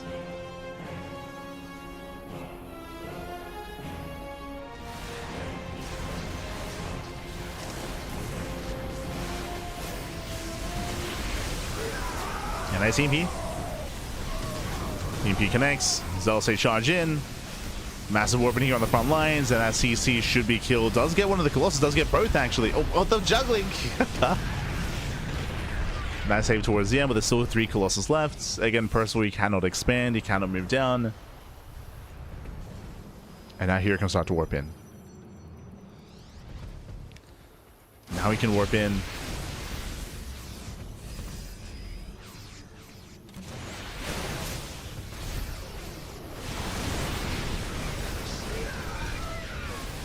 And now here it commits. So those 3 Colossus. He's up against 3 Vikings. Blinks in, gets 1, gets 2. There's 1 Viking left. 1 Viking barely hanging on. No. Oh, we have more reinforcing Vikings though. Gets a Colossus. Gets 1. Gets 2. Well, where are the warpins? Uh-oh. Where are the warpins? Where are the reinforcements? Percival, he does take a decent fight here. But GG gets called. There's just still not enough on the ground. And herO, he does take game number 1. GG. Whew. GG, well played. Again, despite catching all those Colossus, Percival, he was just so far behind after the failed all-in. Remember, Percival, he did pull the boys. He went for a stim timing off of a 3-racks opener. He tried to kill early on, and he failed to do so.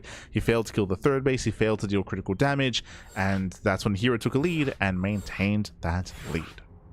So just a rough, just a rough execution there from Percival. I say rough execution. Again, here he was crazy to be able to shade into the army with the Adepts, focus on the Marines, lift as many Marines as he could as well. Like very, very attentive engagement there from herO to focus on that all in, to focus on those Marines, and to shut it down. GG. GG, well played. From there, Percival, he was just down in economy, down in army. He tried to build back up, but again, there was just so much to overcome there for Percival. GG. GG, well played, and that leads us here into game number 2. And spawning in the bottom right hand corner here of Winter Madness, we have the South Korean Protoss, the blue Protoss for T1. It is herO.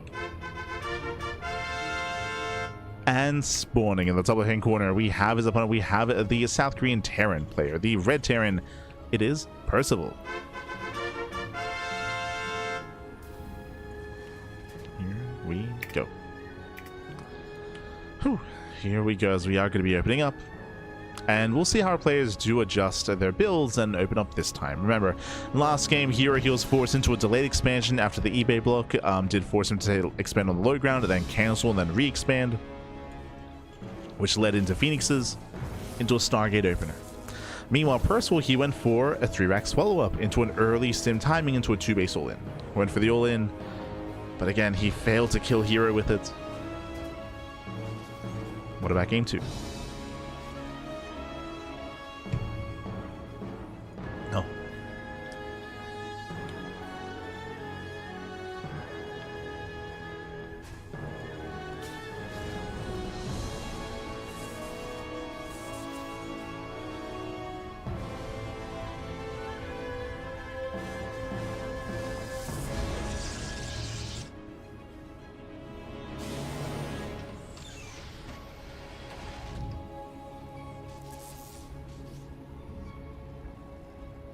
Yeah, from here, herO, he does go for his own gate expand. Standard opener this time out of herO, he will have a cleaner early game. Meanwhile, Percival going for a single gas. Single gas, racks expand, economic start out of our Terran. ByuN against Krystianer, he went for purely double gas openers. That is not the case for Percival. It is not the case.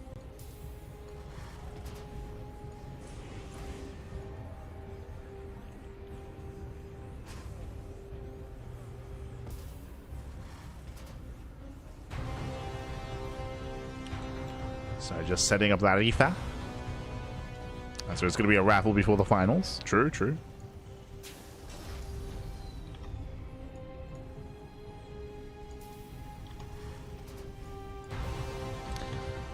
We'll get there. Until then, we do have our Marine follow-up here, safety bunker on the low ground, factory follow-up as well. We have our take a choice out of herO. herO opening up Twilight Council this time. Our last game will Stargate. Reaper dips into the main base, gets 1 probe, gets 2. Okay, not bad. 2 probes go down, and the Reaper gets away. And the Reaper does shade away. Checking Percival's vision, he did not see the tech of choice. Technically, it could be a Stargate. After game 1, it is a possibility, but I would say there's a lower chance in Percival's mind that it would be Stargate 2 games in a row. I would agree with that.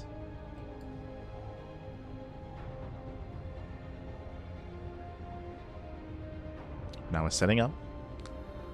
Likewise, herO does go for his blink follow-up. We'll see how many gateways he throws down. Again, unlike others, he is willing to be more aggressive when an Adept does fall, though. And nice to go for the Adept. He was trying to go for the Hellion. Hellion gets repaired. And so far, nice defense out of Percival.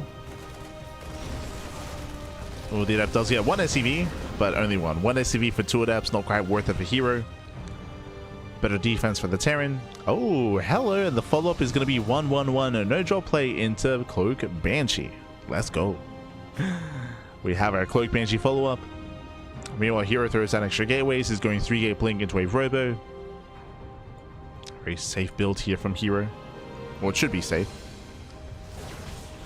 As he has weapons available. Hellion Reaper into the natural. He's already killed 2 probes. Can he get more? Gets 3.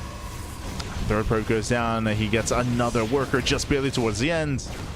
Again, not a bad trade. Considering that Reaper Hellion does not scale well into a longer game, you want to get rid of it, you want to trade it. And hey, trades well. Trades 1-to-1.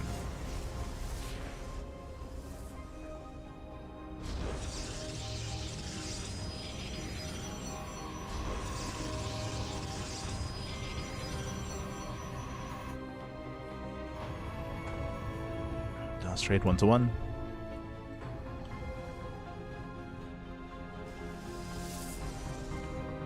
SCV does get the third base timing. And currently herO, he has detection. I remember he went for the robot before expanding, so he's already got 1. Now he's got 2 observers. One is across the map, the other is back at home.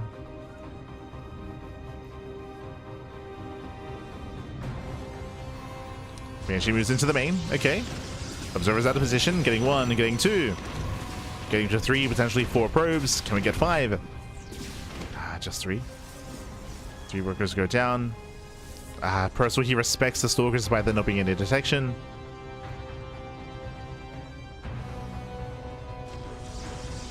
Yeah, the Observer just now coming over here. There was potential more damage there, but Percival, he was playing scared. He was playing scared. Observer finally arrives. Again, he just didn't know where it was. He just assumed that herO, because he was moving with the Stalkers, that there was detection coming. The bluff out of herO. It works well. Here at the Natural's in position. Now, what's important here is that herO, he deflects the Banshees, but the main army, I believe, has not been scouted. Yeah, herO, he doesn't see the main army coming. Percival can get within range of the Nexus. He's got 3 tanks moving out. And Percival, he does get within range. Yeah, he will siege up. Oof. Tank volley is going off. herO, he's in trouble. To lose 1 battery already, losing both. Yeah, both batteries go down. He has to blink in. He gets 1 tank. He gets 1. He gets 2. But again, some heavy losses for herO as he bleeds out so many Stalkers. Oh, that's 4 Stalkers going down. A messy defense at a herO. And Percival backs off. What's the trade looking like? That was 2 tanks for 5 Stalkers. Percival pulls away, doesn't break the expansion, and does at least escape with 1 tank. As the Banshee goes back into the main. Gets another 5, 7 pro. Oh my god, 7, 8, 9. Oh my god.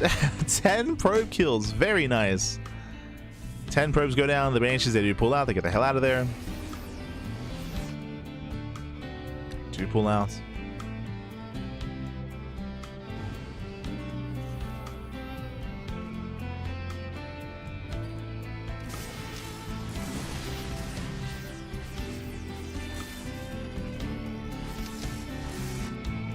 This Percival is setting up.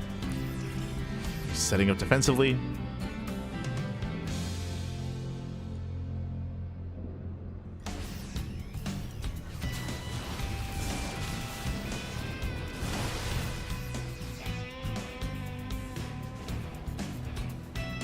He's dropping into the natural. herO's out of position. He's racing back home to defend. He's taking away damage here. So he does find some damage. Forcing a recall as well. It does force a recall. herO will defend. Ooh, even catching the prism. Sorry, even catching the medevac. The Terran prism. Does catch the medevac, does get back home. But again, herO economically here, he's not where he needs to be. Percival doing what he does best, multitasking. Got another drop on the right. Main army in the center. And can herO keep up?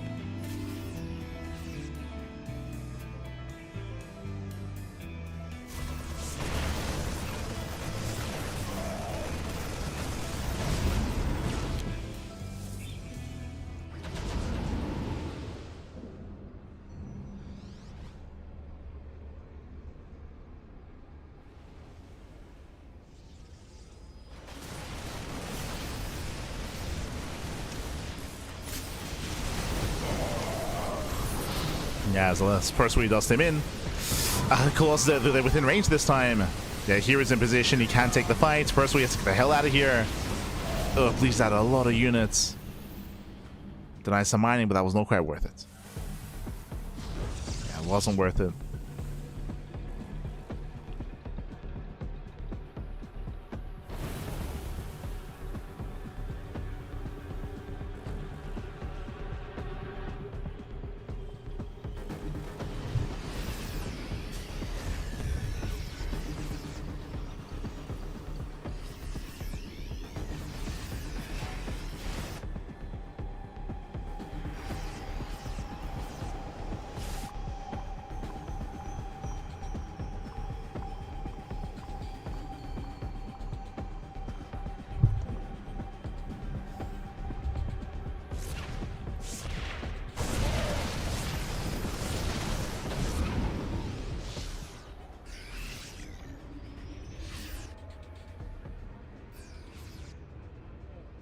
So far, Percival was trying to be active, forcing back herO. Ideally, herO would have map control and would contain Percival, but Percival is able to get into his 3 bases. His 4th CC is on the way. He's building up back at home, getting into Vikings, getting into Ghosts, and we're building up into the mid game. We're getting there. After an intense back and forth and aggressive early game, and even still now, both armies are being active. Gotta be careful. But we're getting to that point where the game is slowing down. Game is slowing down. herO going for the backstab. Prism into the main base. Turrets in position. But the Prism has speed. Yeah, the speed War Prism gets into the main. Going for the warp in. Percival's out of position. And here comes a massive warp in. Going for the add-ons, the upgrades. Delaying mining. Main army pushes in. Percival's being torn apart. Going for the CC. Can he get it? Oh, the boys. Yeah, the boys move down. Vikings, they do catch a Colossus. That's 1, 2 Colossus going down to get a heavy Viking count. And herO, he will lose every single Colossus. No splash damage. Yeah, no splash damage yet. At the same time, Zell's wreaking havoc. They deny +1. +1 ship weapons and +2. Upgrades are going down, and Percival, he's all in. Like, Percival, he has to commit.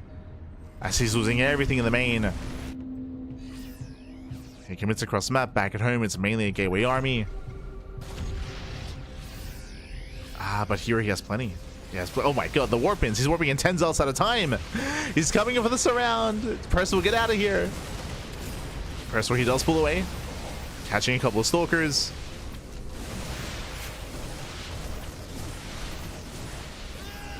It does kite back, but he's bleeding out so many ghosts. That's what 2, 3 ghosts falling, Marauders as well, and Percival, he's just losing his main army. Yeah, he just didn't have enough to counterattack. Didn't have enough against hero's economy. More Zealot warp-ins. Still a better engage for herO. Vikings forced to land.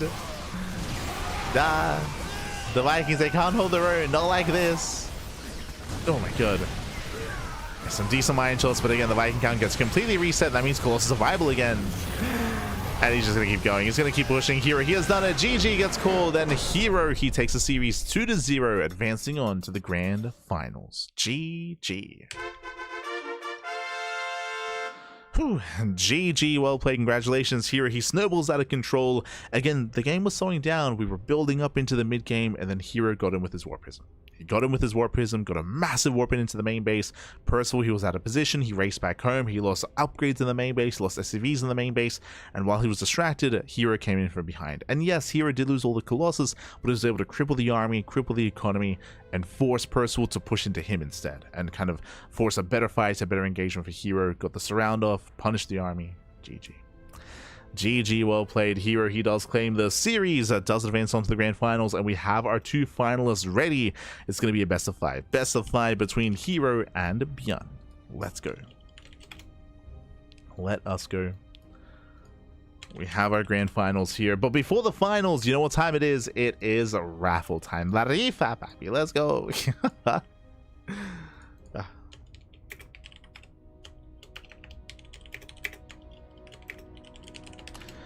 Here we go. As we quickly do setup. But again, the bracket has been updated. As you can see here, herO, he made his way through into the finals. He took down Blue Knight, took down Brome, and took down Percival, not dropping a single map. Likewise, ByuN doing the same, taking down Power DC, Rebellion, and Krystianer. So both players have made it to the grand finals here. It's going to be a best of 5 between herO and ByuN. But again, before those finals, bam, it is time for the random raffle. Every single week here, we do have a random participation raffle. This is a random $5 raffle for all players that competed tonight. It's a way to spread the love, to spread the support, to incentivize signups, and to incentivize players as well. So again, everyone that did compete tonight is equally eligible for the random raffle, except for one. We had a full round of 16, but if you notice in the first round, Percival's first opponent was David, and David did not show up. He did not show up. There was a walkover in the first round, so Percival got the walkover win, and that means that David is ineligible for the random raffle, but everyone else is eligible here. It can go to a finalist like herO, it can go to someone that got knocked down in the first round, like Roxas, for example, or Choi Galaxy, or Beast. So let's go.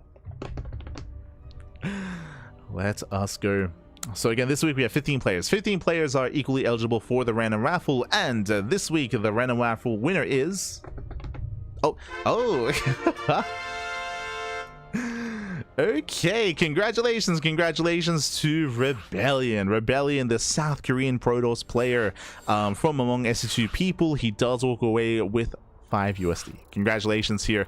Again, the runners for Prome, herO, ByuN, Power DC, and Beast. A lot of Korean Protosses up there, but again, Rebellion does win the raffle. Congratulations. Congratulations, Rebellion. Hashtag rigged in the chat. True, papi, true. But congratulations to Rebellion, as that leads us into the grand finals. Let's go.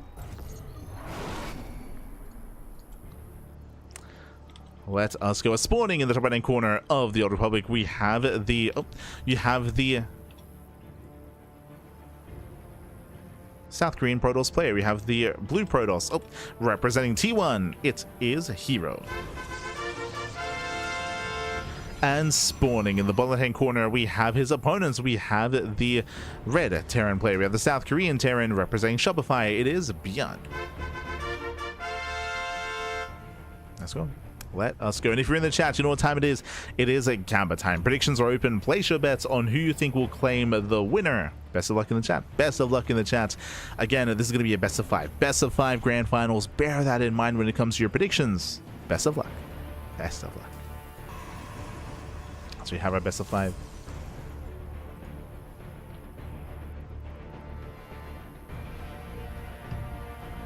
Let's go.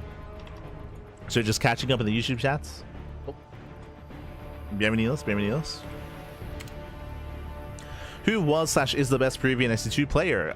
It depends what you mean by was, because there are different eras of StarCraft where we had like different like top Peruvian players.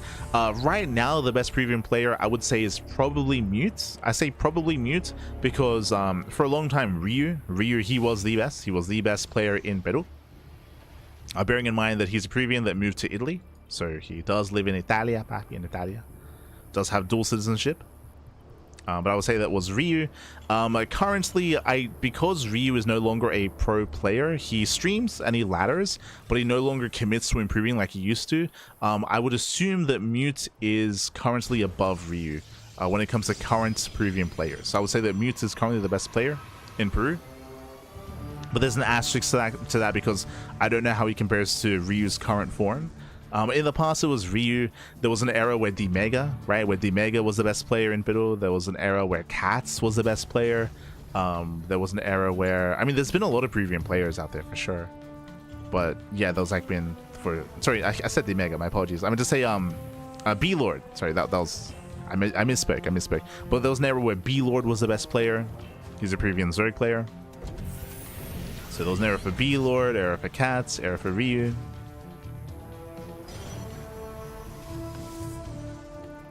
And now Mute.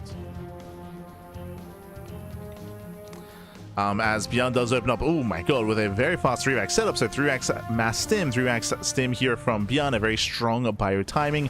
Hallucination comes in, and herO does he get in? He does. Wow, he gets into the main base, he avoids the Marines, and he will scout all 3 racks. As herO, he sees everything. He's fully aware of the bio stim timing. And you can see he's just, yeah. He's letting ByuN know. He's letting him know, I see you, Pappy, I see you. Smurge.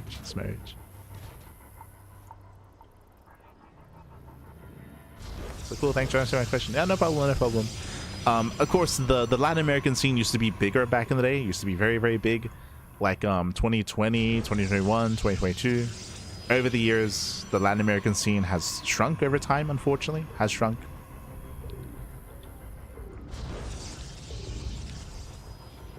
It's all good. For now, though, we do have extra gateways on the way. It's going to be 3-gate blink, robo as well, safe build out of herO, and it's going to be up to herO to spot the army, to spot the move out, and to slow it down. Now, ByuN knows he's been scouted. True. So ByuN, he knows that he's been scouted. So ByuN could do a couple of different things here. He could double down and pull the boys and commit into a 2-base all-in, which this does not have to be. Otherwise, he can just throw down a CC, expand a posture, and just macro out of it instead.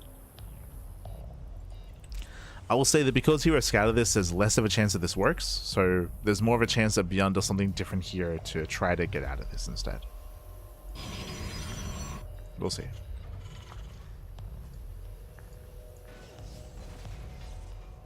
We shall see.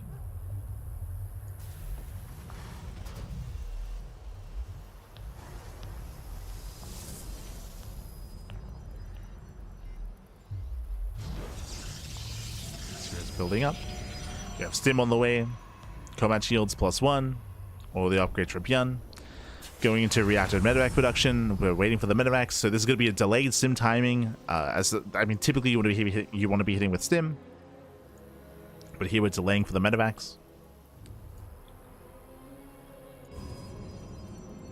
As here is also building up.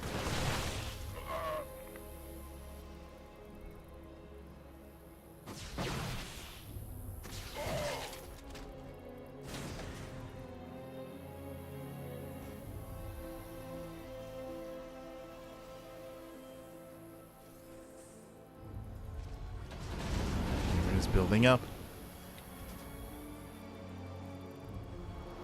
ByuN does go for the double drop. Does avoid the main army. Okay, he does sit by. Let's go. ByuN is slipping by herO. Gets spotted by the observer.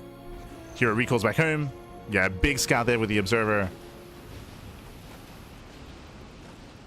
And here he made it in time. Did make it in time. ByuN, he did notice the observer as well, so he knows he got scouted. That's why he's backing off. They spot each other.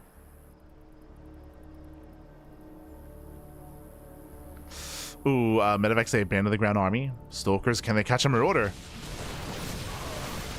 Forcing out a stim. Stim is forced out. More reinforcements out of ByuN. A third CC gets run down, so ByuN is expanding. But herO, he deflects. herO, he deflects the army, and herO gets away with his 3-base setup. He can now look to expand himself. For now, going double forge. Jesus, double forge, double upgrades, colossal production all in 3 bases. herO going for a later 4th base. Prism gets into the main, though. Prism gets in. Oh, that's not. Oh, he's not paying attention. Oh my god, herO losing everything. All the stalkers go down. ByuN, he's simming across the map. Massive catch.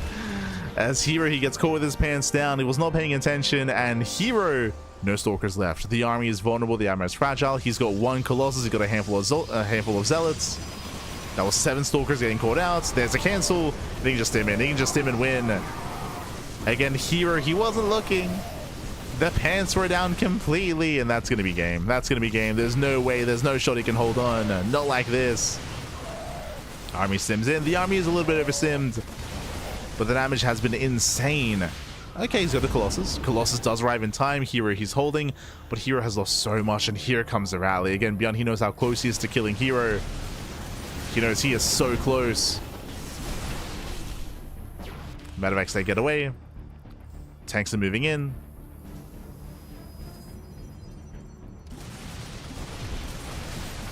He's warping 2 Zelds to defend. Medevacs back into the main. Tanks are within range of the Nexus. There's not much bio here to protect the tanks. ByuN is overextending. Does he overextend? Nah, he's fine. Nice, he's fine.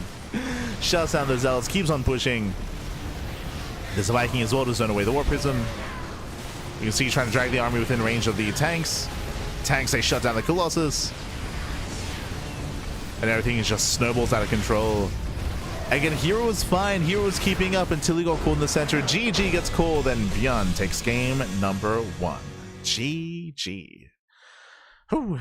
GG, well played. ByuN takes the lead in the series. Again, herO, he was keeping up. He scouted the push. He scouted the build. He forced the army back. He was keeping up. We had that back and forth. Even got across the map as well.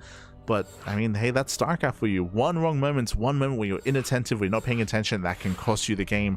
The moment that herO lost those 7 Stalkers in the center of the map, that was game. That was game then and there. He lost his map control. He lost his army. He had no supports. He lost everything. GG. GG, well played. Again, we gotta tighten up here. Gotta tighten up against ByuN. Can't be making these mistakes. And ByuN takes a lead. Okay. ByuN does take a lead. Now we're gonna be loading into our next game. Gonna be loading into 10,000 feet. Let's go.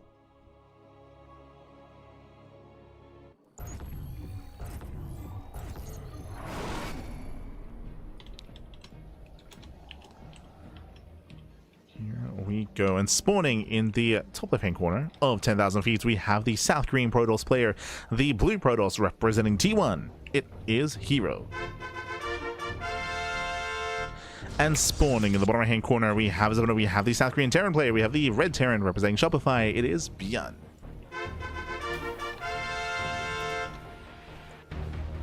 Let's go.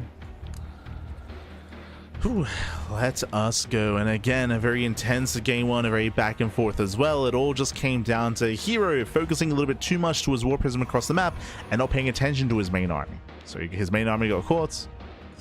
He lost everything, and everything just snowballed out of control from there.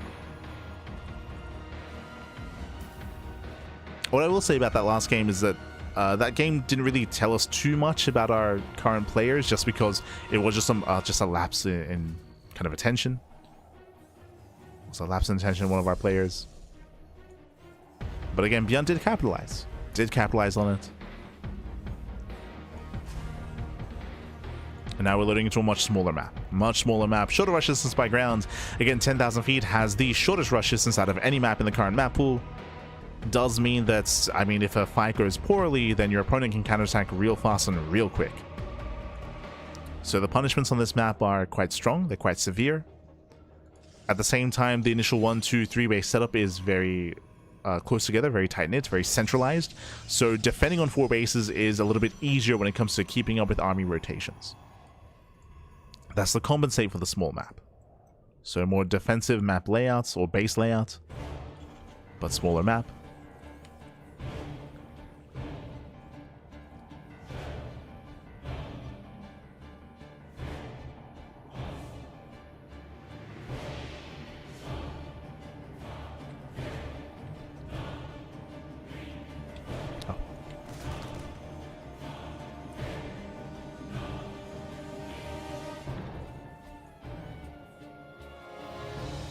So far, we're once again going for the same build, okay? Racks expand into a second and third rack. Same build 2 games in a row. Once again, it's going to be an early sim timing. Now remember, last game, herO scattered this, and because he scattered it, ByuN did not hit his sim timing. Instead, he went for a later timing, waiting for the medevacs, because there was no need to rush into it anymore, because he had been seen. If herO fails to scout, then ByuN can commit this time into that sim timing. Otherwise, we've seen that he can just follow up into a later push instead. ByuN can be flexible. He can be flexible with this, as ByuN will lose all these Marines. Yeah, that's 3 Marines going down. They get some hull damage done. They were just trying to buy time for the bunker. Bunker will finish. Oh, did I speak too soon? Dev moves in. Gets another Marine. This is getting out of hand here. That's 4 Marines going down. Bunker does finish though. Adept is sniped and ByuN holds. But already this is piling up. What I mean by that, well, that's 4 Marines being killed. Every Marine counts when we're going for a stim timing like this. The Marines, they do matter.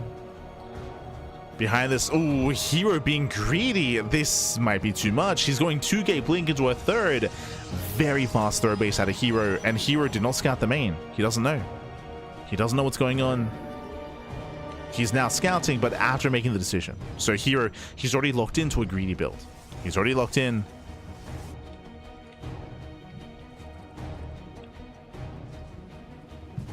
Hallucination moves out. Does confirm the 3-axe. He knows. herO knows. Now, on the flip side of things, ByuN hasn't seen anything. Like, ByuN has not scouted at all. He doesn't know how greedy herO is being. If he did, I would want ByuN to hit this sim timing. But he might not. Just because of the scout. So it's up to ByuN. It's going to be ByuN's decision here. He does have the eBay on the way for +1. ByuN's moving out. Okay, let's go. Now, what is it to defend? This is the army. We got 2 sentries and a stalker. We got a couple more stalkers in the main. We got... oh, sorry, we got a couple more stalkers slowing down the army. So we got 4 stalkers across the map, 5 in total. Charge just now began. herO, he is exposed. He's vulnerable. ByuN is holding onto that stim. He's holding onto the stim. Again, he still doesn't know what he's moving into. He's staying on the high ground. He's waiting. Yeah, factory's on the way. Third TC. ByuN, he will not commit. He will not commit in. Which I think is the correct call to make. Especially with the high ground, with the shield battery, and with sentries and force fields. I do think the herO would have held. But herO gets away with a greedy build. Oof. He does get away with it. Now, what I will say is that thankfully ByuN has a follow-up. He has +1 and he has Medvacs on the way. So he does have a follow-up.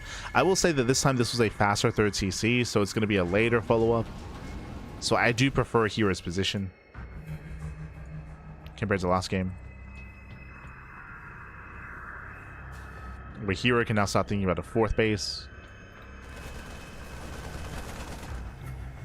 He spots the CC. herO, he can even try and delay. He does. He shouldn't force a cancel. Oh, but he's crazy. Jesus. herO, calm down. Calm down, herO.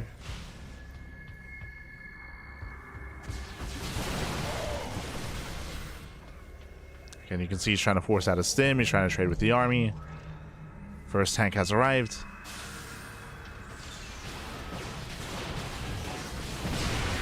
herO going for DTs. I do like this.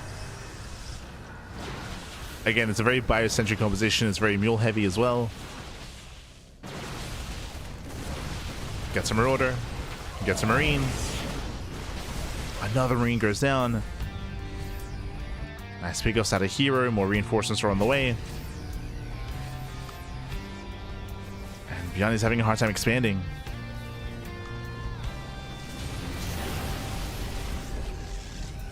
As he tries to break out, herO, he's here to stop him. Catching out a Marauder. Nice choke point out of ByuN. Yeah, choking up the army. Force fields, they catch out some Marines.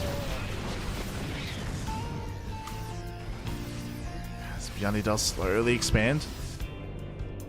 herO backs off.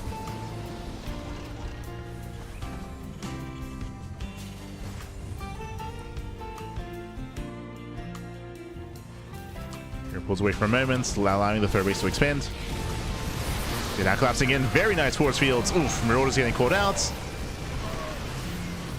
Sentries barely do get away. And ByuN holds. Whew. ByuN, he does hold on. Does defend. Again, very nice tank position here for ByuN. Doing so much damage in the back line. DTs are wandering in. And do we have a scan? Uh-oh. No scan. No scan available. No shot. Tanks still going down. He gets 1 tank. He's going for the other. Very high value pickups here. 2 tanks go down. 4 SCVs. There's the first scan. And I believe there should be 1 more scan soon. It's a ways away. Yeah, 42 energy. Here's a ways away. Thankfully, the turrets do finish in the natural.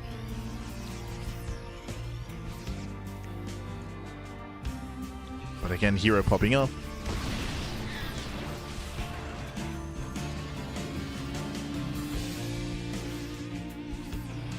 As hero's collapsing in. Yeah, diving on the tanks. Does focus on the Liberator. Gets both tanks as well, and gets into the mineral line. Now here, he will not kill, but he does trade. He does trade. He takes down almost every SCV. That's what matters here. He blinks away with the Stalkers. And herO has momentum. Remember, here he's on 5 bases. He's on 5 bases back at home. He's just warping in wave after wave of Zealots here. Here he has momentum, and the goal here is just to overrun, to overwhelm ByuN. Blinks into the mineral line. Zealots, they just buy time. They tank the army. And SCVs are falling. Yeah, massive economic damage here. And once again, the Zealots are thrown away. They all die, but it's worth it because they trade for 27 SCVs. GG gets called, and herO ties up the series 1-1. GG. GG, well played. Again, herO, he was able to scout, able to shut down the initial opener of ByuN. He got away with a very greedy build, gain map control, fast 3rd, fast 4th, fast 5th base for herO, and from there just overwhelm and just contain ByuN perpetually. ByuN never moved out. He never pushed out into the bases of herO. herO's expansions were left safe and sound. They were left alone. So much more aggressive, much more assertive herO here in game 2. And now we're going to be loading into game number 3. Let's go.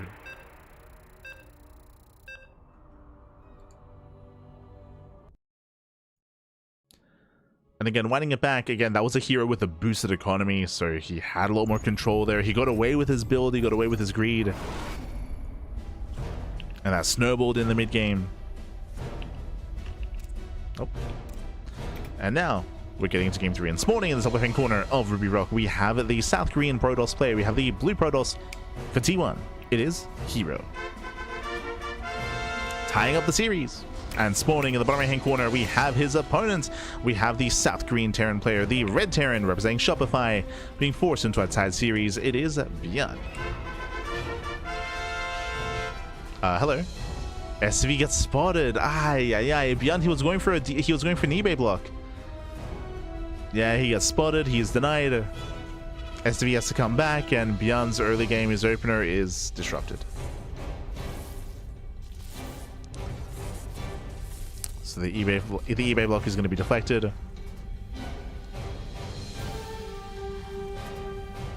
And from here, herO can just chill. Does spot that SCV. Did notice it came back. And now just on patrol, just waiting to block the expansion. ByuN does go for a single gas opener, so he wants that CC. And ByuN may be forced to go for it on the high ground.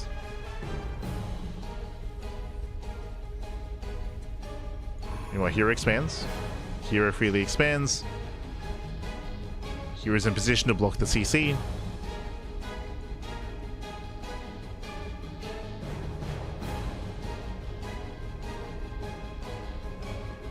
In position. There it is, CC on the high grounds. And herO confirms. Yeah, herO, he does confirm. So a very nice start for herO, purely because of this probe and because the opener, ByuN cannot expand on the low ground.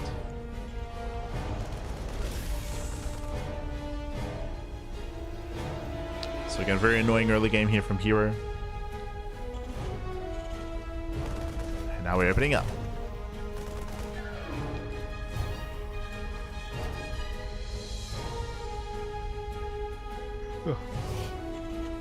Now we're going to be opening up early tech lab at a ByuN. Did herO see this, by the way? He did not. So early tech lab, most likely into add-on swap into early cyclone production.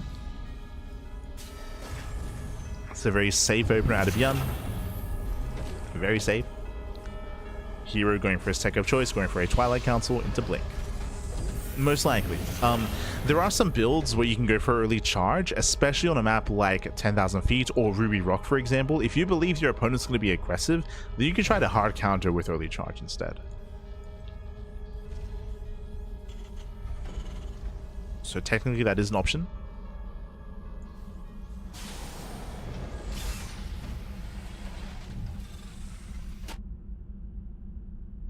As herO throws down extra gateways, building up into 3. And there it is, early charge. And again, this does make sense on these smaller maps. So here he does mix it up once again, going for early charge. If ByuN commits into an early push, then he's going to be completely shut down. So ByuN, he has to be careful. Now, this build, it's a little bit twofold here. On the one hand, it does shut down early committed move outs from the Terran player. It also allows herO to be the aggressor as well. He can build up into a heavy Zealot count early on and try to break that natural. If ByuN doesn't have a defensive setup, he can be shut down. Meanwhile, ByuN behind this is going to be opening up 1/1/1 into Cloak Banshee. herO, I believe, is unaware. herO, he only saw the tech up on the site on the factory, so he knows about the cyclone, but that's all he knows. Yeah, Zealots are warping in as we speak. herO is setting up for his third. He's going to be building up those Zealots. Now, there's going to be a bit of a give and take here.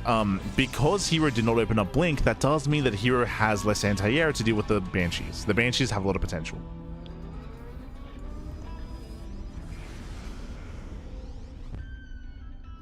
Have a lot of potential. The first Banshee does move out. Hallucination's moving in. Does herO scout the Banshee? Does he scout the setup here? He should. Here we go. herO moves in, and he scouts the starport and the research. Yeah, he sees. Does see the researching tech lab. He's aware of Cloak. Banshee's moving in. Observer's already on the way. And herO, he does think about moving back with the Stalkers. Rough decision. He commits. So a couple of things here. He knows that a bunch of resources are invested into this Banshee, so there's less to defend. Okay, Stalkers, they do stay back. Results are revealed. But a very nice SimCity here. A nice SimCity. He has a wall. And charge is revealed. Now ByuN knows. Now, as soon as charge is revealed like this, ByuN should turtle up. Oh, God, this I was not expecting. Yo, we're meching it up, pappy. Let's go. Let's go. Again, mech is viable. If you haven't been watching StarCraft this year, we've been seeing quite a bit of mech mixed in from players like Clem, Maru, ByuN, and Cure. Basically, all the top Terran players, they have mixed in mech into series, against Protoss. I will say this is still not common, but in the best of 5, we could see it once, right? I feel like from all the top Terran players, you can see it once in the best of. So we're seeing it here from ByuN. I don't expect to see this too much more in this best of 5 though. Like maybe twice at most. Now what I find interesting here is that this is not battle mech. ByuN is getting into a very fast and very early tank count. That's a lot of tanks. This reminds me of Pylon. Do you remember last season, the map Pylon? Pylon was a really small map as well. Similar to Ruby Rock actually, but it was a really small map. And we did often see mech on Pylon in TVP. Now, the reason for that, because the map is so small, Cure was infamous for this. Cure, he played mech so much on Pylon, but you would just turtle up on 3 bases, you'd build up to around like 150 supply, and then push across the map. And because the map was so small, and because the rush distance was so short, you could push out with a mass amount of like 10 tanks, and set up in between the natural and the 3rd base, and just kill your Protoss opponent. Like, it just led into a really strong move out, a really strong timing. We'll see if ByuN can get there. Now with charge, herO could collapse on top of the tanks. He could try to bypass the tanks instead. There's some nice SimCity here, but there is a way into the mineral line. No shot herO tries to surround. I mean, against a heavy tank count, this army is vulnerable to a surround. herO setting up. Prism into the main. Oh, let's go. Tri-pronged attack. Prism into the main base. He's going for the tanks. They're exposed. He's going to get them. Yeah, he's going to get every single tank. Very nice around here.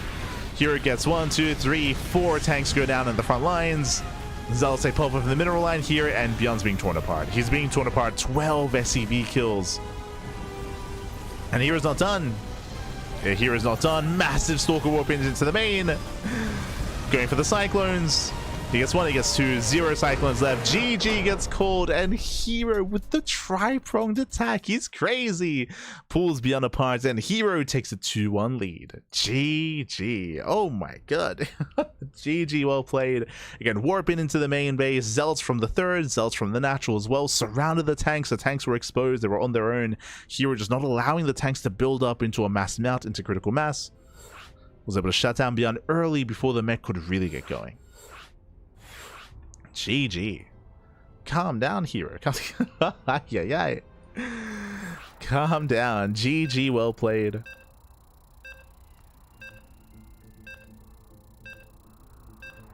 As we're getting into game number 4. Let's go. Oh, here you go. Can you tell whether the Terran has scans when you scout their CCs? I don't remember. You do see how much energy the building has. It goes for like seeing the energy on the CC or seeing the energy on a Nexus. But here we go, spawning in the top right hand corner of White Rabbits. We do have the South Green Protoss player. We have the the South Green Protoss. We have the Blue Protoss representing T1, leading the series 2-1. It is herO. And spawning in the bottom hand corner. Wait, or do you? In the bottom hand corner of White Rabbits, we have the South Korean Terran player. We have the Red Terran representing Shopify. It is ByuN. That's a very early SCV, by the way. Yeah, very early SCV. ByuN moves in. Yeah, it does move in, does help the racks. Not just one, but two. Proxy 2 racks here. 2 racks is out of ByuN. Gas is being taken, 2 racks Reaper. Technically, this could be 2 racks Marauder. Could be like Raxes into Tech Labs into Marauders, but ByuN, he's desperate. He's desperate for damage here. Raxes are being thrown down. Let's go.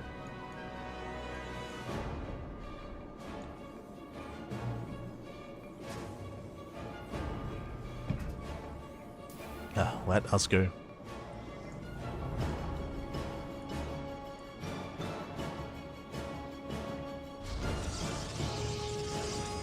As herO does go for a standard opener. It is going to be Proxy Marauder. Yo, deja vu. So Proxy Marauder out of ByuN going for double racks, double Tech Labs. Marauders are going to be amassing.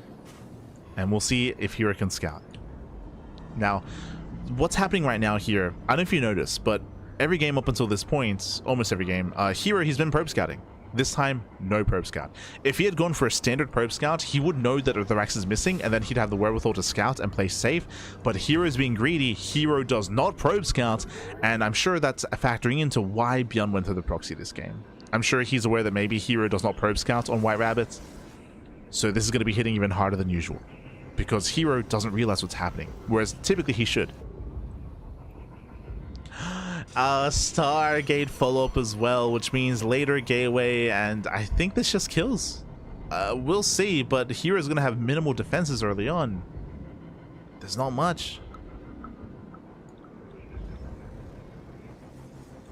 Yeah, here we go, Marauders, they move in, they reveal themselves, and down goes the Stalker. No battery, no nothing. I think that's just game, to be honest. And you do see the energy. Yeah, energy is seen. Referring to the question earlier about the CC. But yeah, Stalker gets hunted down. There's no battery. The low ground is forfeits. We can see herO trying to set up a defense here in the main. And he can go for a Void Ray. A Void Ray can help, but it's going to be a ways away. Yeah, as these batteries should not finish. They should not finish. The boys can be pulled. Going for the Artosis Pylon. The boys are on the way. The boys, the pylon goes down. Depowers everything. Everything gets depowered. No production, no nothing. Critical damage in the main base. The boys are being pulled. They're going down. And this is critical damage. This is game-ending damage at this point. The bunker is done. Marauders, they can just dive in. GG gets called, and we are going to the ace match. GG. GG, well played. Again, herO, he did go for a Stargate opener, so he had minimal gateways, minimal units to warp in. Also, more importantly, as we try to emphasize, this game, I want to say for the first time this series, herO didn't probe scout. Didn't probe scout, didn't check across the map, so he had no idea what was going on. Whereas if you remember, in the last couple of games, herO has been probe scouting to delay and to disrupt the opener, to delay the CC. herO gets punished for his greed, and we're going to the ace match. We're going to the ace match. We're going to game 5. Here we go, the final game of the series, the final game of the tournament. It all ends here. It all ends on Winter Madness. We're about to crown this week's Tuna. Let's go. Spawning in the bottom right-hand corner of Winter Madness, we have the South Korean Protoss player. We have the Blue Protoss representing T1. It is herO. And this time he's probe scouting. Spawning in the top left-hand corner, we have as opponent, we have the South Korean Terran player, the red Terran representing Shopify. It is ByuN. He moved out before his pylon was even thrown down. Like, that's how fast this was. Crazy. But never again. herO Paranoid does move out. He does confirm the Rax is back at home. And again, this is what herO skipped last game. So he confirms Rax is at home. Both gases are being taken. Double gas opener out of ByuN, and herO is now fully aware. Yep, is aware.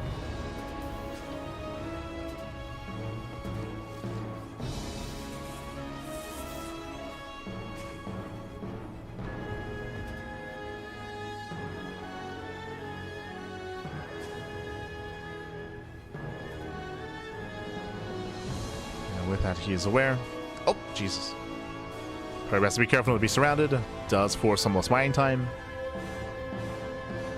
And herO is building up. From here, Gate Cyber expands.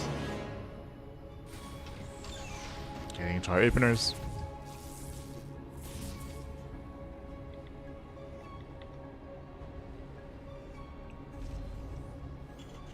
Getting into our setup.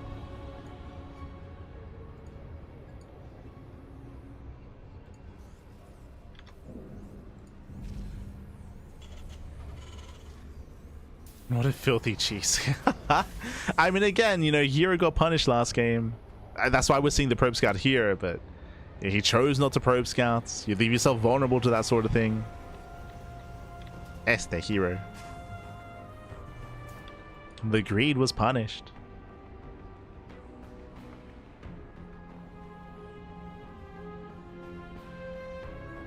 Behind this, herO is in position to delay.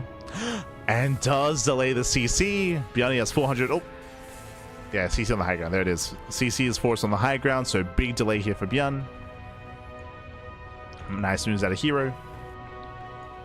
Reaper is deflected. Just very nicely timed out of our Protoss. Oh my god. Just tasing away at the SCV.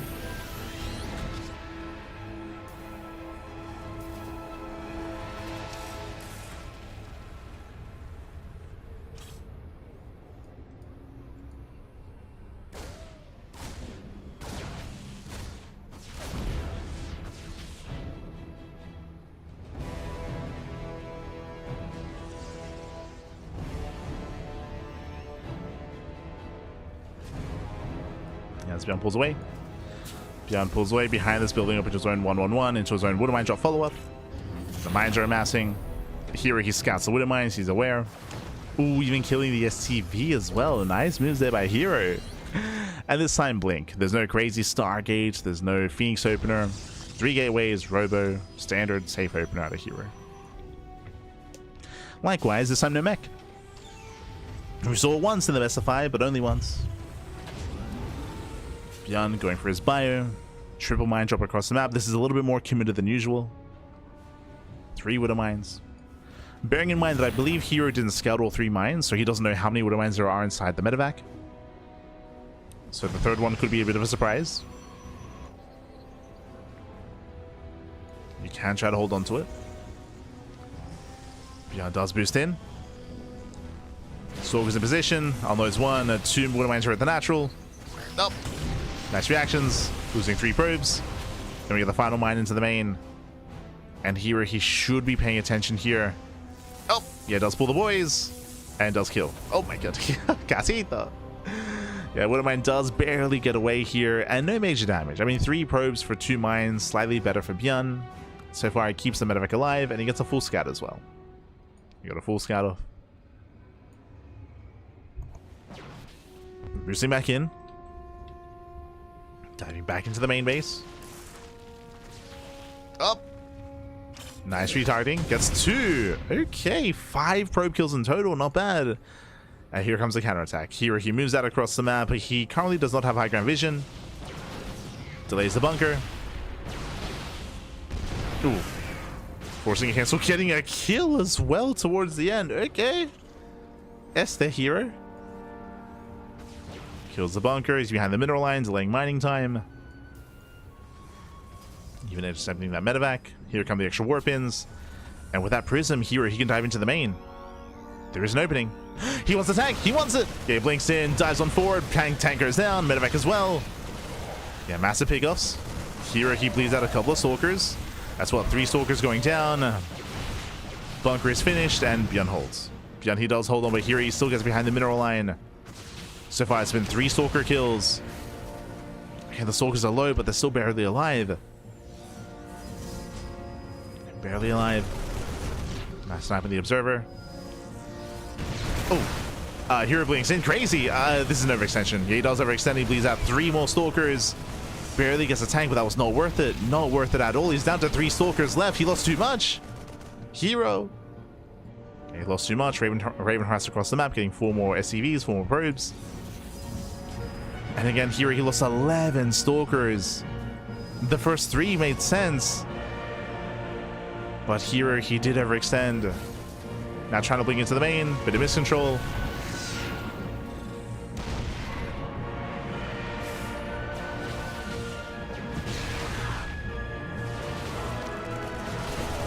herO being turned away, losing another stalker. Big slip ups out of herO.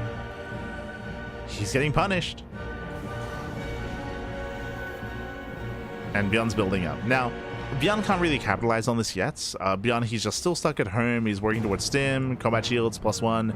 Until these upgrades kick in, ByuN should not be moving out, but herO has lost a lot here trying to harass. And it just has not been worth it. Initially it was fine, but very quickly things have gone out of hand. Now thankfully herO's got his own 3rd base up and running. We should be getting a 4th base soon as well. Throwing down extra gateways. Oof. Auto trying to say focus down on 3 more probes. 4 more probes even. Oh, prism goes down once again. herO's inattentive across the map. Ay, massive pick off. And now ByuN can push. ByuN, there's nothing keeping him at home. There's nothing keeping him at home. Bam! We do see herO throws down a wall of shield batteries. Again, he's terrified. He's like, oh god. Trying to set up. And thankfully for herO, ByuN isn't pushing. ByuN, he isn't pushing. He does take a lead. And I do feel like ByuN could move out. herO, he realizes, oh, you're not pushing. Okay, cancel the battery. Cancels the battery.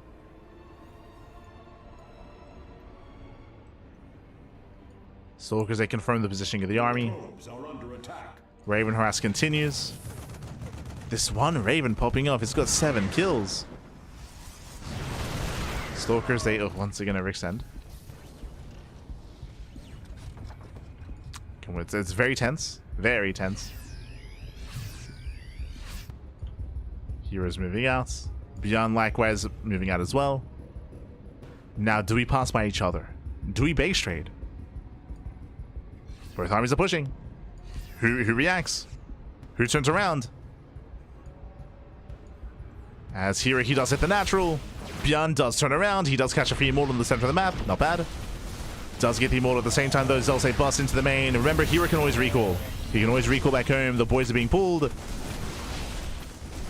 Oh, the army gets surrounded. The immortals get locked down. Yeah, nice catch. Nice catch here by ByuN. herO, he has to get out of here. The mine shall stay force him back. Massive connections. This is not worth it. Yeah, this has not been worth it for herO. ByuN did make it back home in time. Punishing the stalkers, punishing the zealots. herO still trying to move in. Gets a couple of SCVs, I suppose.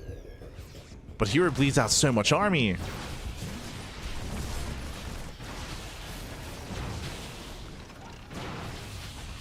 That was how much? That was 2 immortals, that was 16 zealots going down. For 1 tank, a handful of marines. Getting more marines here at least.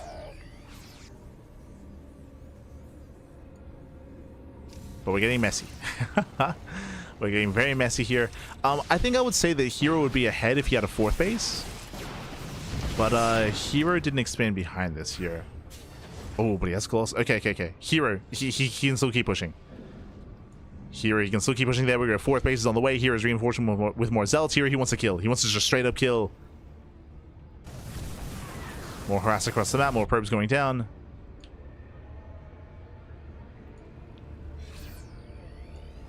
herO, he wants to go for it.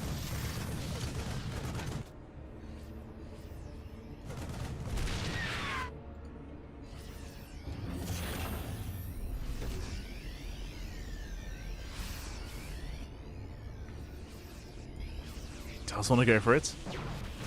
ByuN attempts to expand. ByuN's being lured out into the open. herO commits. He wants to collapse on the army. He wants to collapse in. Has to be careful. herO wants to fight ByuN out in the open here. Trying to lure him out. Gets a couple of free swipes off.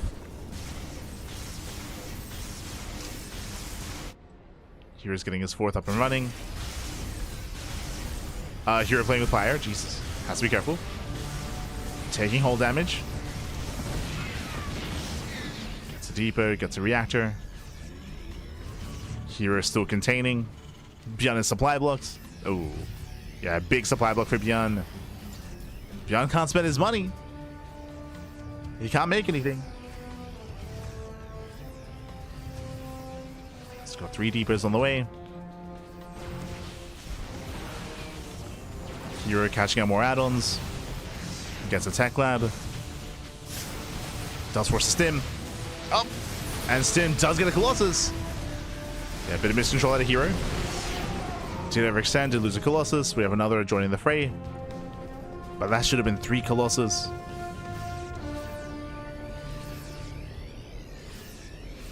ByuN, can he break out? Can he do it?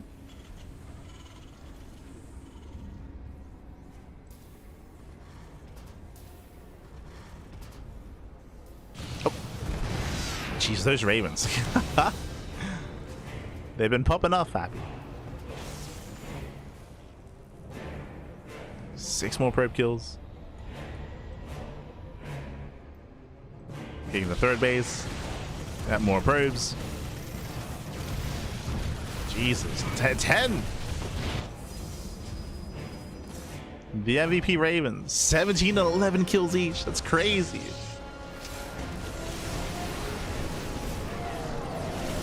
That's my connections. The army does clump up. Vikings are amassing. ByuN no longer supply blocked. Has also tried to commit in. Once again, massive mine connections. And hero's again, herO, he does not have to push into this. herO does not have to push into the natural. Just let the army come out. But it might be too late. Yeah, it might be too late. ByuN's on the chase. Doesn't quite get the Colossus. Clutch save with the War Prism. These Ravens, mate, they're crazy. I hate Bappy.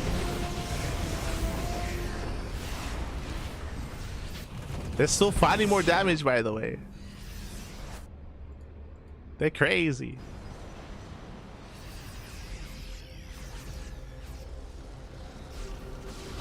Never gets off. Grazing the Marauders.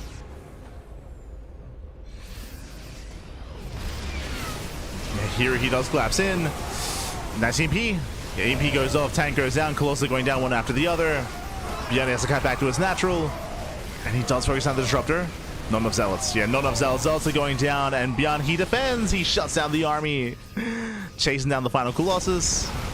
Nice pickup. No more Colossus left. No more splash damage. And here he's going to be losing everything. Bit of an F2. The Ravens are coming in. Yeah, no, yeah, there we go. Does pull them back. Moving out to harass once again. They get spotted. The sentry! Oh no, the sentry. That's a 21. That's a 21 probe kill Raven. It goes down. Oh my god, it barely survives. No! The Ravens are finally getting picked up. Again, just an unfortunate F2. Just an unfortunate F2 did expose them to begin with. Both Ravens finally go down. They had, what, over 30 kills between them.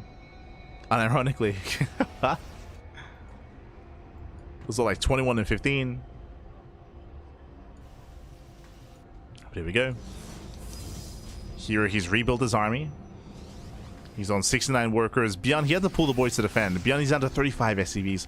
On the one hand, that was a really nice fight for ByuN. He cleaned everything up for the most part, but herO still has a booming economy. And even though the Ravens were popping off and they could have done even more damage, herO can still rebuild, remax, and I cannot say the same for ByuN.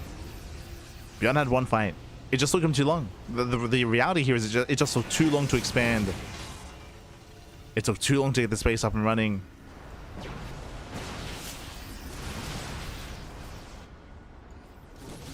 here he's bought enough time to build up.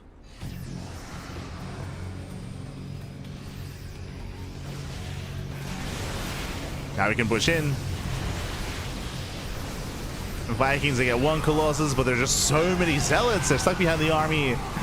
But Zealots are trickling in. GG gets called. ByuN is overwhelmed. And herO, he will claim the series 3-2, becoming this week's Sparkling Tuna Cup champion. GG.